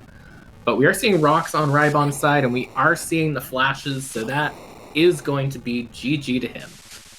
As Rybon has finished in second place with an official time of 1 hour, 16 minutes, 40 seconds. GG's to Rybon. We will see if they are going to be coming in for joining us for an interview. And it looks like they are going to be joining us shortly. And in that time frame, we have Rex Banner finishing in third place with a time of 1 hour, 17 minutes, 9 seconds. GG's to Rex Banner, this seed. Definitely proving, while rude, not rude enough to keep our runners from finishing it in a very respectable time. And to give a good preview of how our next tournament is going to go when it comes up, that was 3 finishers within a minute and 25 seconds of each other. So we are joined by tonight's second place finisher, first place finisher on stream, Rybon. First of all, GG's and very good job. Thank you very much. It was a fun seed. It was definitely so when you saw that edge on the moon, did you go into Dwarf Castle specifically asking not to get another duplicate edge, or did you just ask for no new duplicates in there in general? I was really just looking for a Kane, anyone but a Cecil. And yeah, there were a ton of edges. I'm like, could I have 2? Could I have 3? But no, apparently no dupes were on for this particular seed. So I was running short-handed for a lot of the seed, unfortunately. I kept on thinking, should I have picked up that Porum or not? That was a question I had actually at the end after you got Go Mode. Did you have any consideration of picking up Porum after you got Tella and had the information that you were in Go Mode? So Porum on Hobbs was my backup plan the entire time for my my agility anchor. But when I got Tella, I'm like, well, what would Porum actually do? Do I want to berserk up Rosa instead? But I felt like it was just safer to just leave her sitting there, let her take the night off at all. It's definitely one of the thoughts I had. I was also wondering, did you ever consider going and... Well, yeah, you said going and taking Rosa and zerking up, or taking Porum to zerk up Rosa. So yes, that was definitely interesting to go and see. When you saw the Artemis bows for sale and Cole, did that go and cause any twinges one way or another, or were you still content with your decisions? I guess I was fine with my decision. If I saw like a heroine robe somewhere before, I guess, yeah. No, at that point, I think it was too late. That's fair. There's a small spoiler for you. There was a heroine robe right behind Porum on that Mount Hobbs. Oh, no. Well, he came in second place, so I can't really say that you made any real bad decisions, because Flurry's another solid runner, so definitely a good run for you. How are you feeling just going through that seed with as few characters you had for so long? I felt like I had a new power couple for a bit. I mean, if I didn't find anybody else, it was going to be Edge and Rhoda, and that was pretty much it. But I was glad that I found an agility anchor at the end so that they could actually play. Otherwise, I've never actually done a seed with so few characters before. It was no dupes, and C maybe can go and produce some very interesting results. It is something I agree we don't see too often. Do you play with new dupes very often, or do you usually play with other character flags? I normally play Sea Hero and Supermarket Sweep, so dupes are generally allowed on those two. I think the only one that I play that doesn't have dupes allowed is VV1, and I tend to be pretty terrible at it, unfortunately. Well, this certainly reminded me a lot of a ZZ1 seed because of that permajoin and all the C maybes popping up, getting rid of the other characters you could get. But after that power couple, were you ever considering, when we got that early darkness, were you considering going to the moon at all? I didn't really feel like I had the power to. Maybe if I happened to find, say, Hourglass 2s or something like that, I'd be able to do a Warlock grind, or maybe slowly do a Dragon grind, but in the end I just decided, well, stick to the Earth, because #TeamNeverMoon tends to win more often than not. That's a pretty fair assessment. Ed, do you have any questions? No, you got to all of the ones that I was going to ask. So just again, GG's on a very, very well-run race. I guess the only other thing I would ask is when you decided to go to Sealed Cave when you did, you were the first runner on stream to decide to go down there. What drove your thought process to say, okay, I just need to go down Sealed Cave and sort of accept that I'm not going to have the warp caster to get out of here quickly at that point? That definitely crossed my mind going down. I'm like, this is stupid. How am I going to get out? I'm going to lose like 2 or 3 minutes walking out. I may not even be able to beat the boss down there, but I was thinking, what else do I have available to me? I have Moon, I have Feymarch, and Feymarch wouldn't have been very fun either. So it just felt like the best of the worst options that I had available. That definitely makes a lot of sense, and it definitely paid out. Were you considering, how much were you waiting that the fact that you could go and review, you could see the key item before you had to commit to the fight? Did that go and really push you one way or another as to overdoing a grind or something? It did, because, I mean, well, the other check, unfortunately, you can't actually do that. If it clearly wasn't going to be something interesting, then I didn't actually lose that much time from not having warp, for example. So, not having warp, you just reset out, doesn't matter. If it happens to be like a white spear or something like that, don't care, move on. Definitely paid out for you. So, GG's again. Congratulations on your second place finish and your first, being the first restream racer to finish. Appreciate it. Thanks a lot for the restream and the opportunity, and hope to see you guys next time. Have a great evening. And while we were having that interview, we did have a 4th place finisher off stream, Sorbius, finishing in 4th place with a time of 1:22.27. So GG's to them on that 4th place finish. Very, very good times all around in the seed that it feels like was really trying to not give you a fast time. Yeah, you didn't have to go into the moon, but you didn't get a lot of characters or tools to work with. You, I don't know if we found any good back row equipment for Edge, so that slowed things down a bit. We're working with most of our most of our runners were working with 4 character parties, so not a great fun time. But we do see Twisted Flax is in the Zeromus fight and is going and just carving up the Zeromus as well. Meanwhile, Scarcer did just find that Earth Crystal and is going to go and loot that treasure, which has a lot of good stuff that would definitely go and help make some fights a bit easier. Definitely, and that'll give him the power boost that he needs at the moment. And that alone, he's not going to have any problem at this point in time. He's sort of paid his dues with several difficult fights, and now he's good to go through it.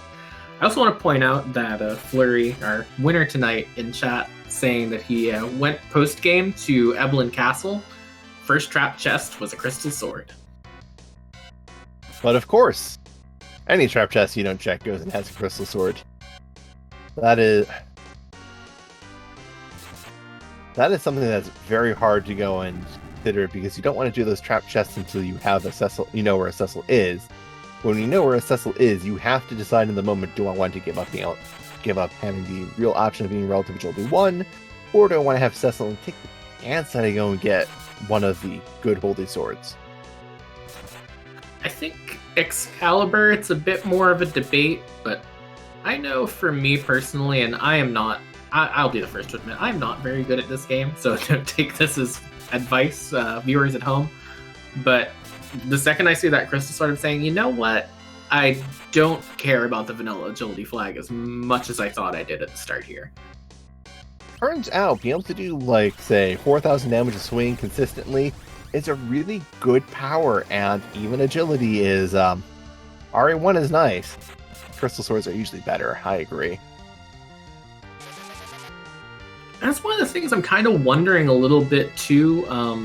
Obviously, you know, this is still in beta with these flags. There's always a chance for things to change, but if you know that there's a 10% chance of getting a crystal sword, well, a 10% chance of getting a tier 8 item in those Cave Evelyn chests, each one of which has a 50-50 shot at being a crystal sword, 50-50 shot at being an Excalibur in this sort of seed, are you a lot more incentivized to go for those Castle Evelyn checks? And are you just going to go ahead and say, I'm just going to take the Cecil?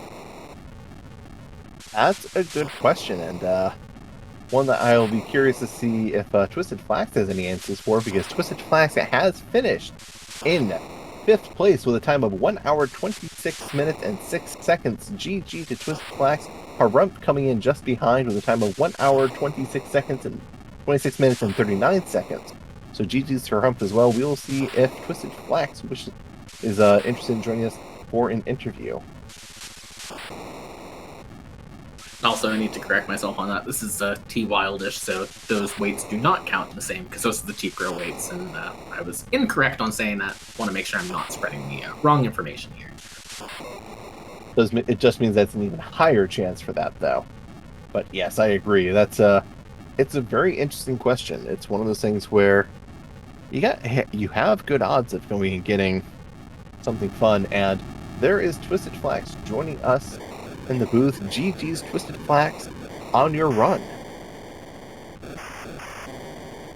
And there is Twisted Flax. I believe Twisted Flax is having some minor mic difficulties for the moment, but once those get sorted out, we'll go and conduct the interview. But we do see that Scarcer is going up Tower of Zot now, while Escorian looks like Escorian has finished her grind if this liftoff is to be believed. Conduct the interview, but we do see that. Yep, and that means she'll be on her way to the moon. On her way down to the Z fight will be the only runner we see on stream tonight who has that Cecil in her party. On her way down to the Z fight will be the. It's going to be a bit of a difference for the Z fight because, as we said, the vanilla agility is on. Hello, can you hear me now? Yes, we can hear you now. Oh, there we go. As we said, sorry about that. Vanilla agility is on. Now, mics are.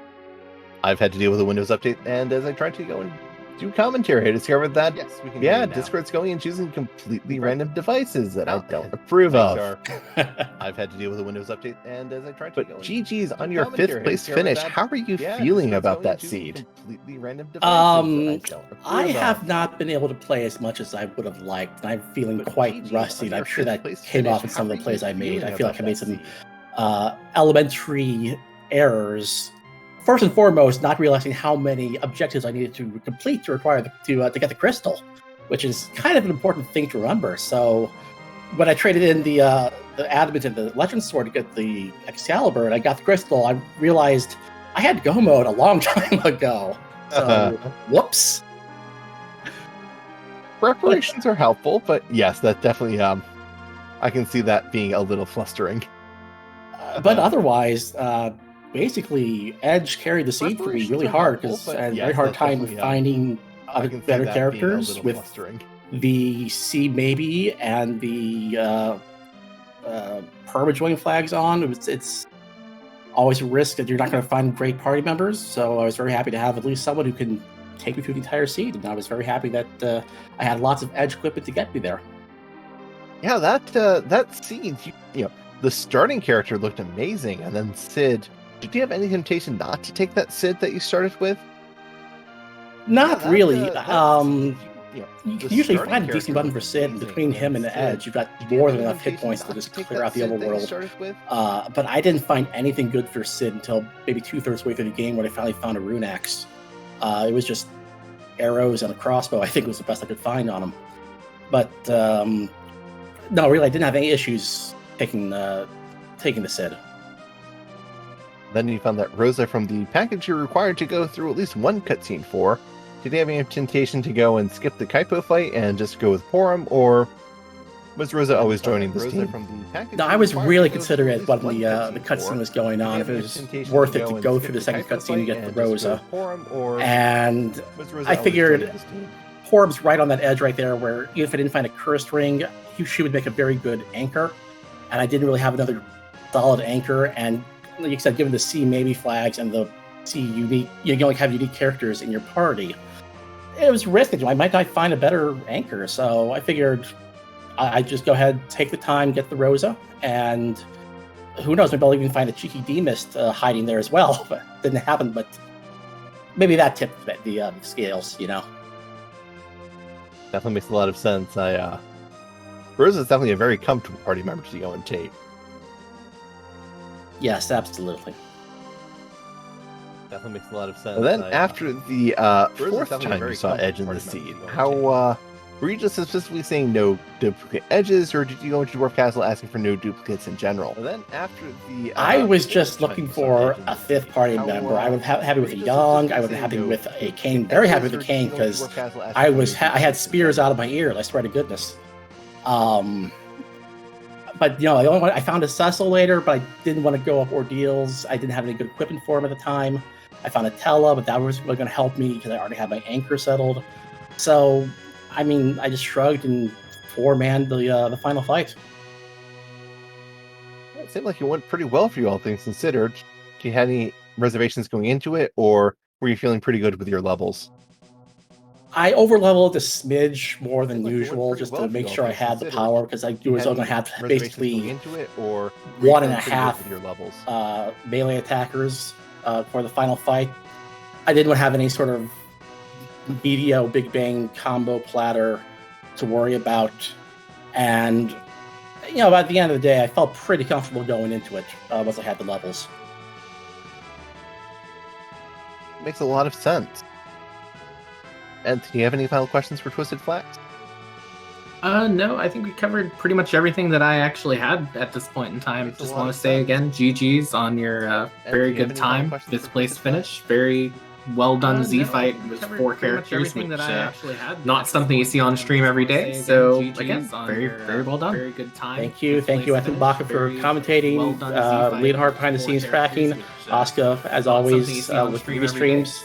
Always appreciate all your work. Very well done. Thank you for going and letting us restream your footage. We wouldn't be able to put on a show without you. Thanks again. Have a good night. Thank you. You too. Thank you for going and letting us restream your footage. And with that, and with the Scorian on her way down to be the next racer on stream to take on this Z fight, we did have 2 more finishers while we were mid-interview there, or actually, was it 3 finishers? Did we mention Harumph in 6th place with 126.39? Don't remember if we did, but mention that again. As well as 7th place was Quadrak with 126.58, and 8th place is NG Dave with a 132.19, so GG's to all 3 of them as well. GG's them getting through this seed. It was certainly a fair amount of trial. Just most likely you're going through this without extra characters, and we do have Rybon playing the Twin Heart music on his screen, while Escorian is going into her Zeromus fight. Yeah, unfortunately, as you've seen from the spoiler log on both Rybon and Twisted Flax's stream, we were never going to see that harp music today outside of this, unfortunately, because that twin harp was behind the rat tail. So you would have had go mode, and unfortunately one of those days where the harp was going to be faded no matter what. Yeah, that's a little unfortunate, but sometimes skipping it lets it be a bit more special. Yeah, and now you get the nice end of seed relaxation harp music, because you don't always feel tempted to check it if you already checked it before. Now you just sort of get to sit there and reflect on how things have gone and enjoy what would have been, in this case, the Sanctuary theme from Link to the Past. Very, very good theme. And speaking of things to reflect on, we just had our 9th place finisher, which is Tybalt with a time of 138.49. So GG's to him as well. GG's to all of our racers for finishing it. I'm kind of glad I didn't have to run the seed. Edge is nice, but Edge and Rosa is... I would like a little bit more to go and finish all the seed, please. And I wouldn't want to go and take Porum, maybe Sid as early as they're offered. I mean, if I'd have been trying to run this seed, I would have said, half an hour ago, this is beyond my pay grade. I'm done for today. I can't quite get through this. So, shout outs to all of our runners for this seed that really, really will let you get a very, very good time, but you have to work very hard to get that good time. You definitely have to be willing to go and take some awkward fights, just going around with really Rosa, Edge, and Sid for a lot of it to be your damage. And not finding great stuff for Sid early on definitely slows things down to makes things pretty awkward. That Cecil is also a very scary proposition ordeals didn't pay out, but it is a key item check. So you are incentivized to do it, and you want to go and do that Zot check to go and get characters when you're running around, probably with Rosa, Edge, Sid, and maybe Porum. And it's vanilla agility is good, but good sorcerer cecils are even better. Or anchoring is good, vanilla agility is bad, but good sorcerer cecil is better than both. Yeah, definitely. It's just, I feel like Iskorian's party setup with that Cecil is going to end up being really, really good. But unfortunately, and it's not any sort of fault of hers, it's not like she made bad decisions to get there. But because she'd gone around so much more, she unfortunately wasn't able to benefit from it as much as Rybon and Twisted Flax were able to benefit from their sort of plays there. And I kind of wish that had been a bit different, just because I wanted to see the raw difference between this Cecil and this Z fight and everyone else's Z fights. And it's a bit harder to compare that when the other Z fights have been over. Yeah, the Cecil is good. It was definitely, it unfortunately led Iskorian into the Fey March, which the Fey March was determined to go and give a lot of junk today. I don't think we got any key items from the Fey March, so Iskorian, she just lost time to that, unfortunately. It's a good check to make when you have Cecil and you know your opponents are likely not to take Cecil, because vanilla agility is not a preferred thing to go and deal with. Just going and having a easier to optimize agility setup is frequently better to work with. But those holy swords really do work sometimes.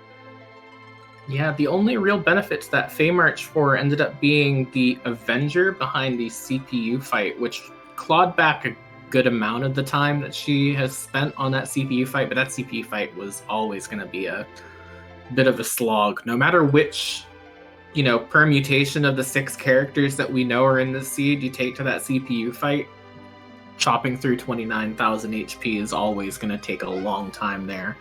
So in that case, I think I don't even necessarily want to say that that was the wrong decision to make given this seed, but it just ended up not paying off for her, and she's played a very, very good game to get here at this point. Yeah, it's taking that Cecil to the Fey March, I definitely think is the correct play, just because you will have an advantage to get through one of those fights pretty quickly, and if you're there and you can take out the other fight, it's real bad to have to come back a third time. But Iskorian's not going to have to come back to the Z fight at all, as Iskorian has finished with an official time of 1 hour, 39 minutes, 4 seconds. GG's to Iskorian for her 10th place finish. We will see if she wants to join us for an interview. Yeah, GG's to her on that very, very well-run race on her part. I know also she's fairly new to the racing side of things as well. She's done a lot of work on the restreaming, so especially GG's given that. And speaking of which, GG's Iskorian on your 10th place finish tonight. Hello. Seemed to have cut out when I first joined. What was that? Oh, nothing. I was just saying GG's on that very well-run race. Again, very, very good time for what that seed ended up putting you through. I'm a little frustrated. I took the CPU and was sitting on, basically go mode from the start. Yeah, that sort of ended up hitting everyone a little bit, and it ended up sort of becoming a game of who went down Luca Cave first, because it really just did end up coming down to that. What I wanted to ask first and foremost is, you were the first person on the stream to finish having taken the Cecil. What told you that you should take the Cecil and the seed? Because it looked like it did pay off for you. Again, it was just that Luca Cave thing that ended up not working out too great. Honestly, the Cecil doesn't scare me with the vanilla agility, because I normally just run without anchoring. For me, anchoring's a little too confusing to me to fully figure out, so I just say forget it, I'm gonna go fast. It's perfectly valid. I mean, you did very well with what you had there. Obviously, what brought you?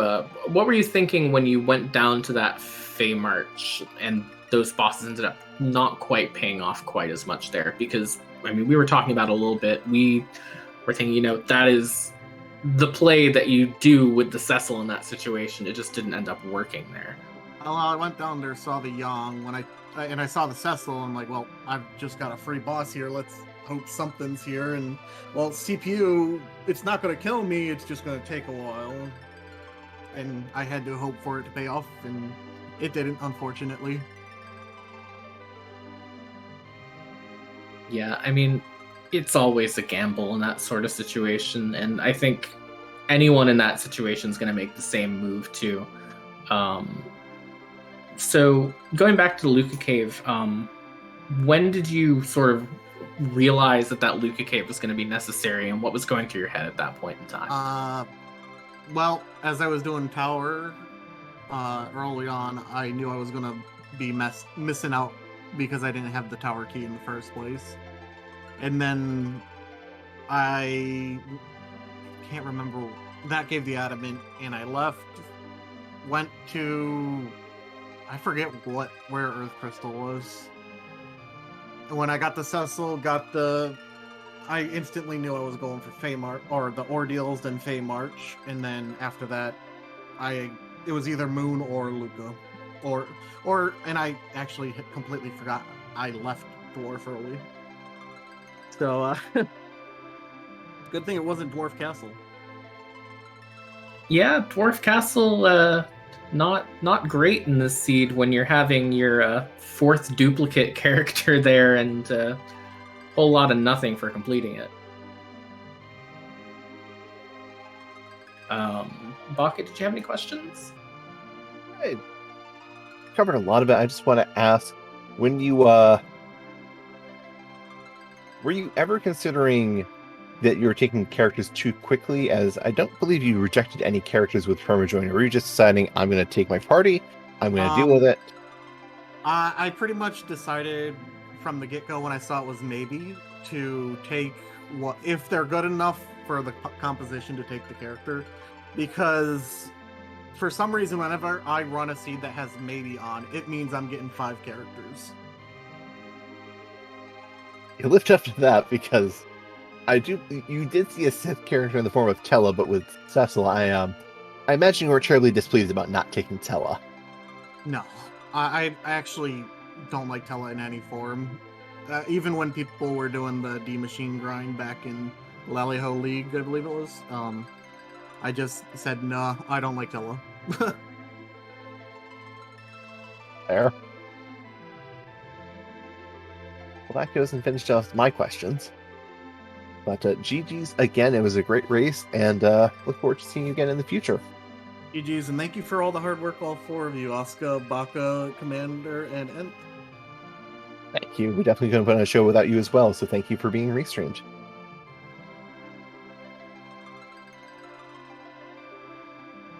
And with that, we have had an 11th place finisher offline. We had Lady19 in 11th place with a time of 1:44:13, so GG's to her. GG's Lady. This flag set is going around with limited characters. Our runners definitely showed off a good race for it, and it was definitely not a preferred situation to be in, to be entirely honest, because you really like having just either extra targets to go and get hit by spells so you can get set up easier, or just extra utility to go and help you get going. When you are anchoring, you usually want to go and have one character in your team who's kind of dead weight because they have just low agility, and by getting low agility, you're usually going to have just all your other stats be really low. And that's hard to do when you have 2 or 3 characters. 4, it's a bit easier. 5, it's very easy, but spending a lot of time with 2 or 3 characters, that gets really rough. Playing fair agility is, well, I don't like playing fair, so I prefer to avoid it. Yeah, and I keep thinking about this seed in terms of that, and in terms of the limited character choices. And I feel like a good way to point at the seed is this is sort of like almost a bit of like the newbie buster of a seed, because if you're not used to really maximizing those 4 characters, it would definitely be a very large struggle to get there, because it's just so much difficulty dealing with not having 5 characters and all these fight locations that are scaled based around the game assuming you have 5 characters at that point in time. Because really, by the time you get underground, you don't have a party below 5 very often in vanilla, if I'm remembering correctly. Yeah, and so because of that, it's like, this is doubly difficult. You go underground, and these bosses are not built for only having 3. Yeah, once you're on, like, after the Tower of Zod, there are only a few times when you have 4 characters. Your descent from Lower Babel after destroying the super cannon, up until you go and get through the hook path of Cave Eblin and find Edge.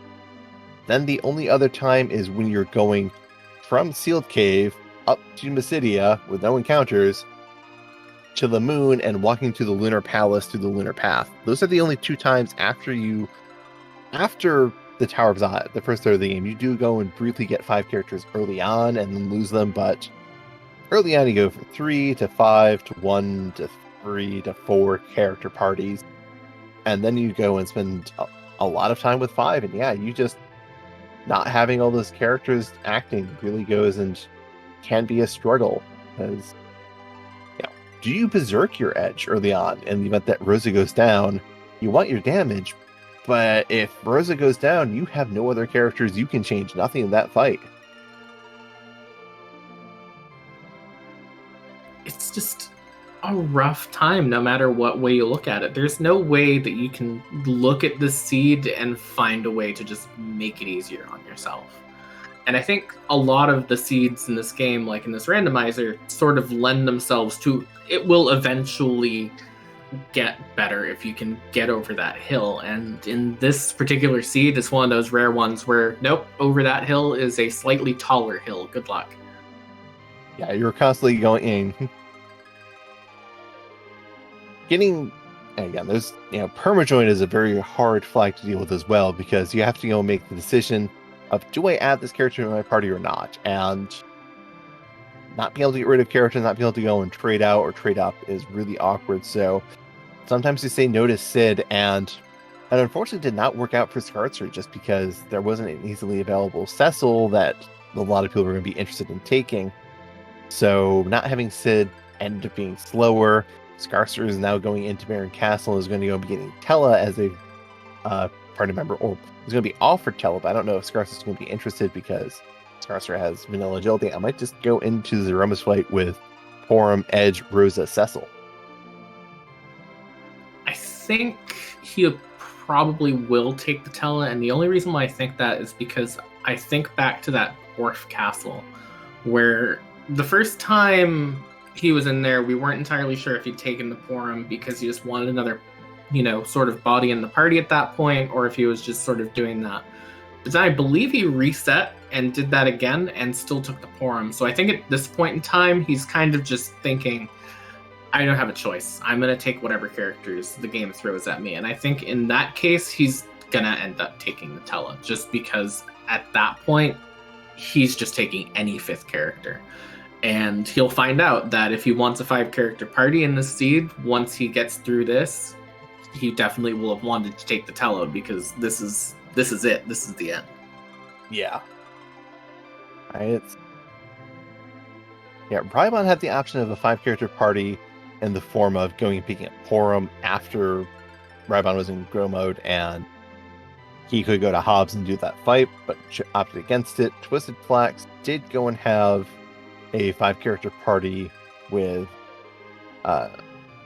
Twisted Flax didn't take the Tella, so Twisted Flax had Edge, Rosa, Sid, and Porum, but Porum was anchoring with a curse string. And Scorian was the first person on Restream to Scorian was the first person on Restream to get a 5-person party, and the only person on Restream to get a 5-person party by virtue of taking Cecil.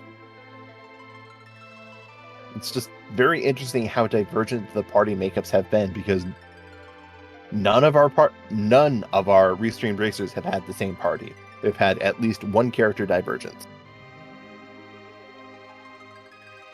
Yeah, and I think it really does come down to that start with Scarcer not taking the Sid. And it was a risk that, again, it just didn't pay off for him. And another thing I want to mention is that Scarcer is another one of our newer runners as well.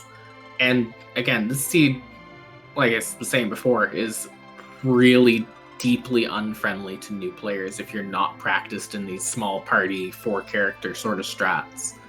So him getting this far on it at this point in time is impressive in and of itself, because this was not a seed that was built to let you succeed unless you really, really, really have been playing this for a long time and are, really top tier. It's definitely gone, like, playing in Zima Zone 3, which also had the permajoin flags on, and one of the lessons I learned from that is, first character, no choice, you have to take them. Second character, there are very few situations where I'm not going to say yes to them just because having 2 characters is really important. That Edge would tempt me to go alone just because, well, I can just ride Edge for a while. I can go and do a lot with Edge. I can clear the overworld.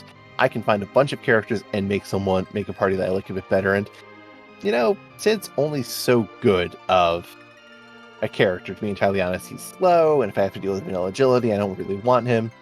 I can definitely see not taking Sid. But as you said, it definitely went and put Scarcer behind because he didn't have the extra body to go and take hits.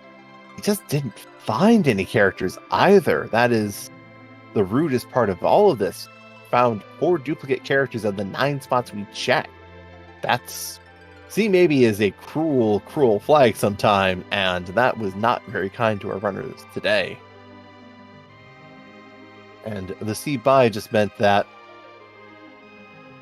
you can't get your characters back if you dismiss them. You have to go and commit to that joining then and there, and it is a very scary thing to deal with. Definitely, and worth noting, Commander asking in chat, Z3 didn't have permajoin and buy together. That is 100% correct. Yes. This is based off the Z3 flags, but that is one of the twists in this particular case, is that you are sort of stuck with whatever you get. And I think that's worth noting here as well. Z3 also I don't believe it had, maybe it did have CIB. I can't remember off the top of my head. It did have free characters, though. That is something I definitely remember, where you could go and just check a whole bunch of character spots, send them all to the Tower of Wishes, have an inventory of characters, like, okay, I can go and get 2 Palums, I could go and get throw Viridia in there, Hello's around, I could go and take this Kane, and then you can go and just make your party up very easily. But on this flag, you had to go and decide then and there who was going and joining your party. Yeah, and I think that's a very good question here. We are seeing Scarcer is going down for this Odin spot, taking this D-Lunar fight. Might just be trying to get the experience out of it before heading back underground for more grind, or otherwise at this point in time. Not really having very much of a problem with this D-Lunar fight, though, so he's looking like he's in good shape for the rest of the seed now. So may have forgotten that it's 3 of 4 objectives rather than all objectives, which can definitely go and throw people off, and wouldn't go and be surprised that it happened to more than one person, because I believe Twisted Flags mentioned that they were caught off guard that the turning in the Forge gave them go mode, and it's in Misty's flag sometimes. Yeah, I mean, there's an element of sometimes you just want to fight for the sake of fighting. But I think that might be the case here. I know for me, I have a thing where I occasionally just read a flag completely wrong anyways, and that might just be what's happening here. I have, in more than one occasion, gone and completely forgotten or missed a flag that was very important. Warp glitch, or counters, or the lack of a vanilla agility flag. Lots of things are easy to overlook in these flag sets. I have developed the habit of open up the flag set, read through everything, and then run a practice seed to go and figure out what I'm missing. Yeah, I haven't made that mistake with this randomizer, but I have definitely made that mistake in other randomizers where I'm like, no, this is clearly the flag the way I read it. I'm thinking about playing FF6 Worlds Collide and not realizing the split XP flag is on, and then wondering why my characters are all such low level, and I'm just here like, right. If I'd have read anything here correctly, I would have noticed that, but today that wasn't it, because flag strings are always going to lead you to miss one thing, is my current theory. We are going to see Scarcer going down here for that. Forge is going to end up getting the crystal, so he will be on his way to that Z fight, presumably after a short grind on his part. Yep, I expect, this is going to go and be turning that Legend Sword, get the Excalibur for your Cecil, do a bit of a grind so that your Cecil and Edge are at appropriate levels. One thing that, while we have a bit of time, we can talk about agility for a bit, because, well, there's a reason why people have a little bit of trouble understanding it. It's not entirely straightforward. And, well, as we talk about agility, the ATB system for Final Fantasy IV is based on your party. Specifically, it's based on Cecil in the middle of the game, which is why the vanilla agility flag makes Cecil your agility anchor. What's this mean?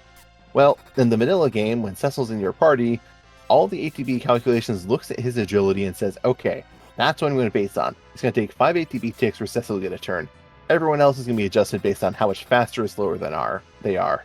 And if they have more than 2.5 times Cecil's agility, they're going to go and get a turn every ATB tick. Why does this matter? Well, the point when Zeromus, the final boss, stops getting one turn every 1 ATB tick to getting a turn every 2 ATB ticks is when Cecil gets up to 28 agility. Below that, Zeromus is getting an action every tick, and it is a real mean fight, because your characters, 27 to 28 doesn't change a lot on their end, but is a big breakpoint for Zeromus, so you really want to have Cecil at least level 45. But you can go higher, and you can go and just get more agility for your characters and just get more levels, because, well, the more levels you get, the more stats you get, the more you're going to hurt. On the flip side, if you don't have Cecil in your party in this randomizer, then whoever is in your middle slot is your anchor, which is why on Rybon's side, you could see he just took Tella right away, knocked him down, didn't do anything with him, but Tella was a highly valuable member of that party because there is a cap. As I said, if you're more than 2.5 times the agility of the anchor, you are taking one action every time the ATB ticks. And Rybon was taking advantage of that, making sure that his party, every single time the ATB ticked, got their turns, and was as fast as Zeromus, despite Zeromus having massively higher agility. Another thing to note, too, is how fast that ATB tick comes is what your battle speed is testing in this game. And RA1, I don't believe it's physically possible to go as fast as the ATB actually ticks. I'm pretty sure even the tasks of like vanilla FF4 misses ATB ticks. I'm pretty sure the AI misses ATB ticks at battle speed 1.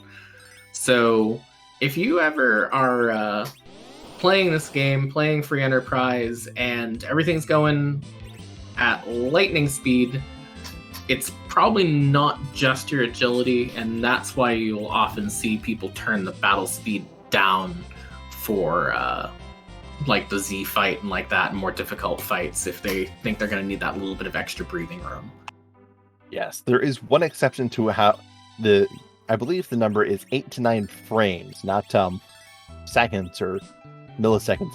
Frames, as in this game runs at 60 frames per second. You have 8 or 9 of those at battle speed 1 to input your command, or else it's the next turn. It only gets paused when an animation is playing, so if enemy is casting a spell, ATB is stopped for a second. If you're attacking with your Berserker, the ATB also stops, which is why Rybon was able to go and work at battle speed 1, despite having only really 3 characters who were alive, but because both Edge and Sid were berserked, whenever their turn came up, they did go and get their attack off. But if you have to cast spells, battle speed 3 is a great speed to go down to. definitely. And Berserk also cheats horribly, constantly, so that helps too. It's not cheating, it's just superb optimization. Because another thing about the HP system is you need to, in general, you need to go and wait for your turn to come up, and then you get the option to go and input a command. So your turn comes up, you input a command, the next time your turn comes up, you activate the command. Berserkers don't actually input commands. They just, hey, I have a turn. Great, I'm attacking. Do you want to? No, I'm not choosing anything else. I'm just attacking. I don't need to decide at all. And at really high, when you have very low relative agility numbers, where if you're acting once every turn, that actually turns out to be an advantage because you're probably taking twice the number of hits that Zeromus is taking, because Zeromus needs to still, I am doing this, I am executing this action, I am doing this action, I am doing this action. Well, your Berserkers are just fight, fight, fight, fight, fight, fight. It's a really repetitive song that they like singing all the time, but it's a really good one when it goes and, well, it's one of the greatest hits for the Zeromus fight. Speaking of greatest hits in the scene, during this grind, you may have noticed, if you've been watching on that lower right side, Ascorian decided to go through the giant and see who the character was. There's another edge in Kaipo. There was a Sid as a reward for the giant as well. See, maybe, when it really means to sync 6. Technically, it's not to sync 6 until we go and find the hook.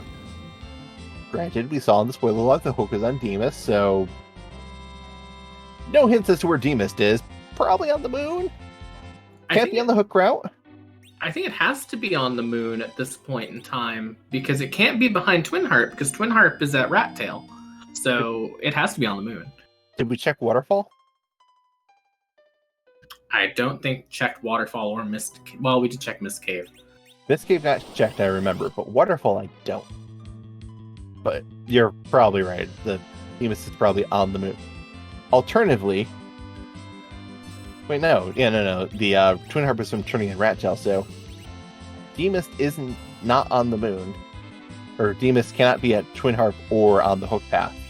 So it's either one of the 5 lunar subterranean fights.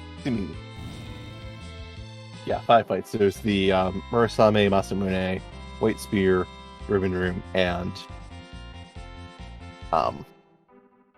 Crystal Sword Altar. I do believe we actually saw the Ribbon Room altar on a Scorian stream that ended up being Rubicon. So there's only 4 unchecked moon altars, because we did see that Cave Bahamut had the Sealed Claw. So this is at most 7 different characters in this seed. And then go modes were locked either behind the Luca key that you had at the start, leading to Tower key, leading to Baron key for Legend Sword, plus top of tower equaling Adamant, or find the D-Mist on the moon.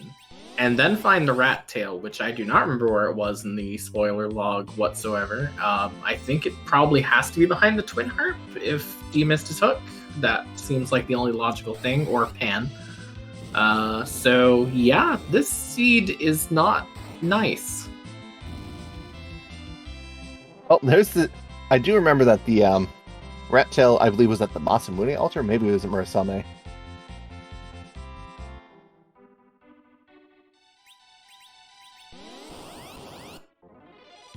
And of course, while we're watching this, we are seeing Scarcer in the middle of his grind at this point in time. Is going to end up just finishing that up. I have to imagine pretty soon here. Might be taking that Porum up to white, possibly at this point in time, or just trying to get her a bit more HP to survive the Z fight.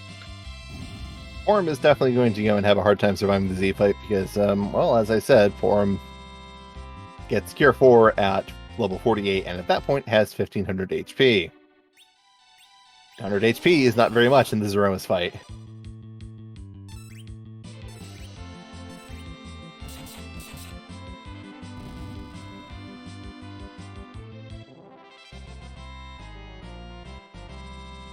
What a troll seed on characters, though. You're not objective. Actually, I'm thinking back to something I said earlier on. If you went to the moon and cleared it, you would go and you would have the hook and the rat tail, which would be one objective. And you'd probably have that pan at the mist, the package for mist, and the ability to lower Babel without too much issue. How aggressive do you have to be to pick up some characters, go up to the moon, and just start clearing it? Because you do have to get through D-Mist, which is a kind of miserable fight with Berserkers, because, well, you see this happening right here. You attack, it's Cold Mist. You attack, it's Cold Mist. You attack, it's... Okay, it's not Cold Mist, it's just going to punch you really hard. I think that level of aggression is when you're tired of losing races to not going to the moon early enough. Level of aggression, which is something that just happens every now and again, you know. If you go Team Nevermoon long enough and it starts trying to shake your faith in it, you might be considering going to the moon. That makes a lot of sense. But we do see that Scarcer is going in fully healing up and is on their way to the Zeroma site, if I'm not mistaken, as they have their crystal, they have gained a bunch of levels. Porum might not be at white, but I don't think we're going to cast white. I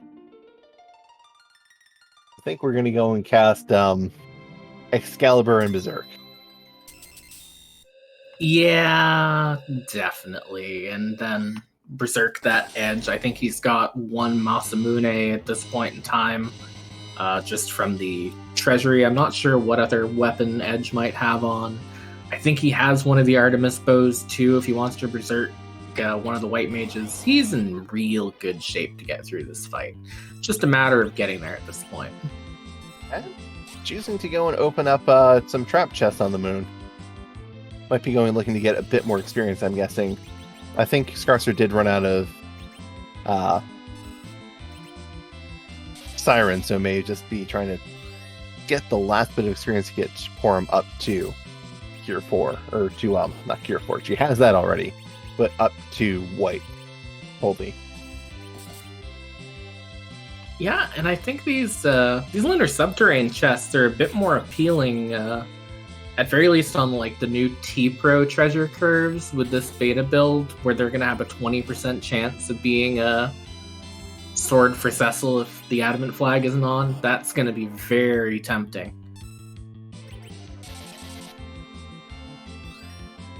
It's like you could be one trap chest away from getting your Cecil online enough to take care of everything. Do you go for it? Probably. That is going to be a very interesting question. But I believe we're going to be going and... Oh, let's see. Hold on one second.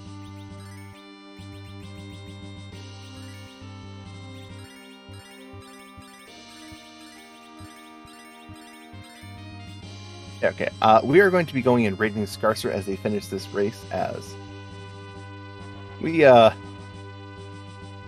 don't want to sound mean, but I actually have to get to sleep, unfortunately, and we are been going for 2 hours, but Scarcer is heading to the end of this race. They're going and making good progress, and they will most certainly be going and defeating Zeromus. Go and cheer them on, let them know that they have all of your support. Thank you all very much for watching, and have a great evening.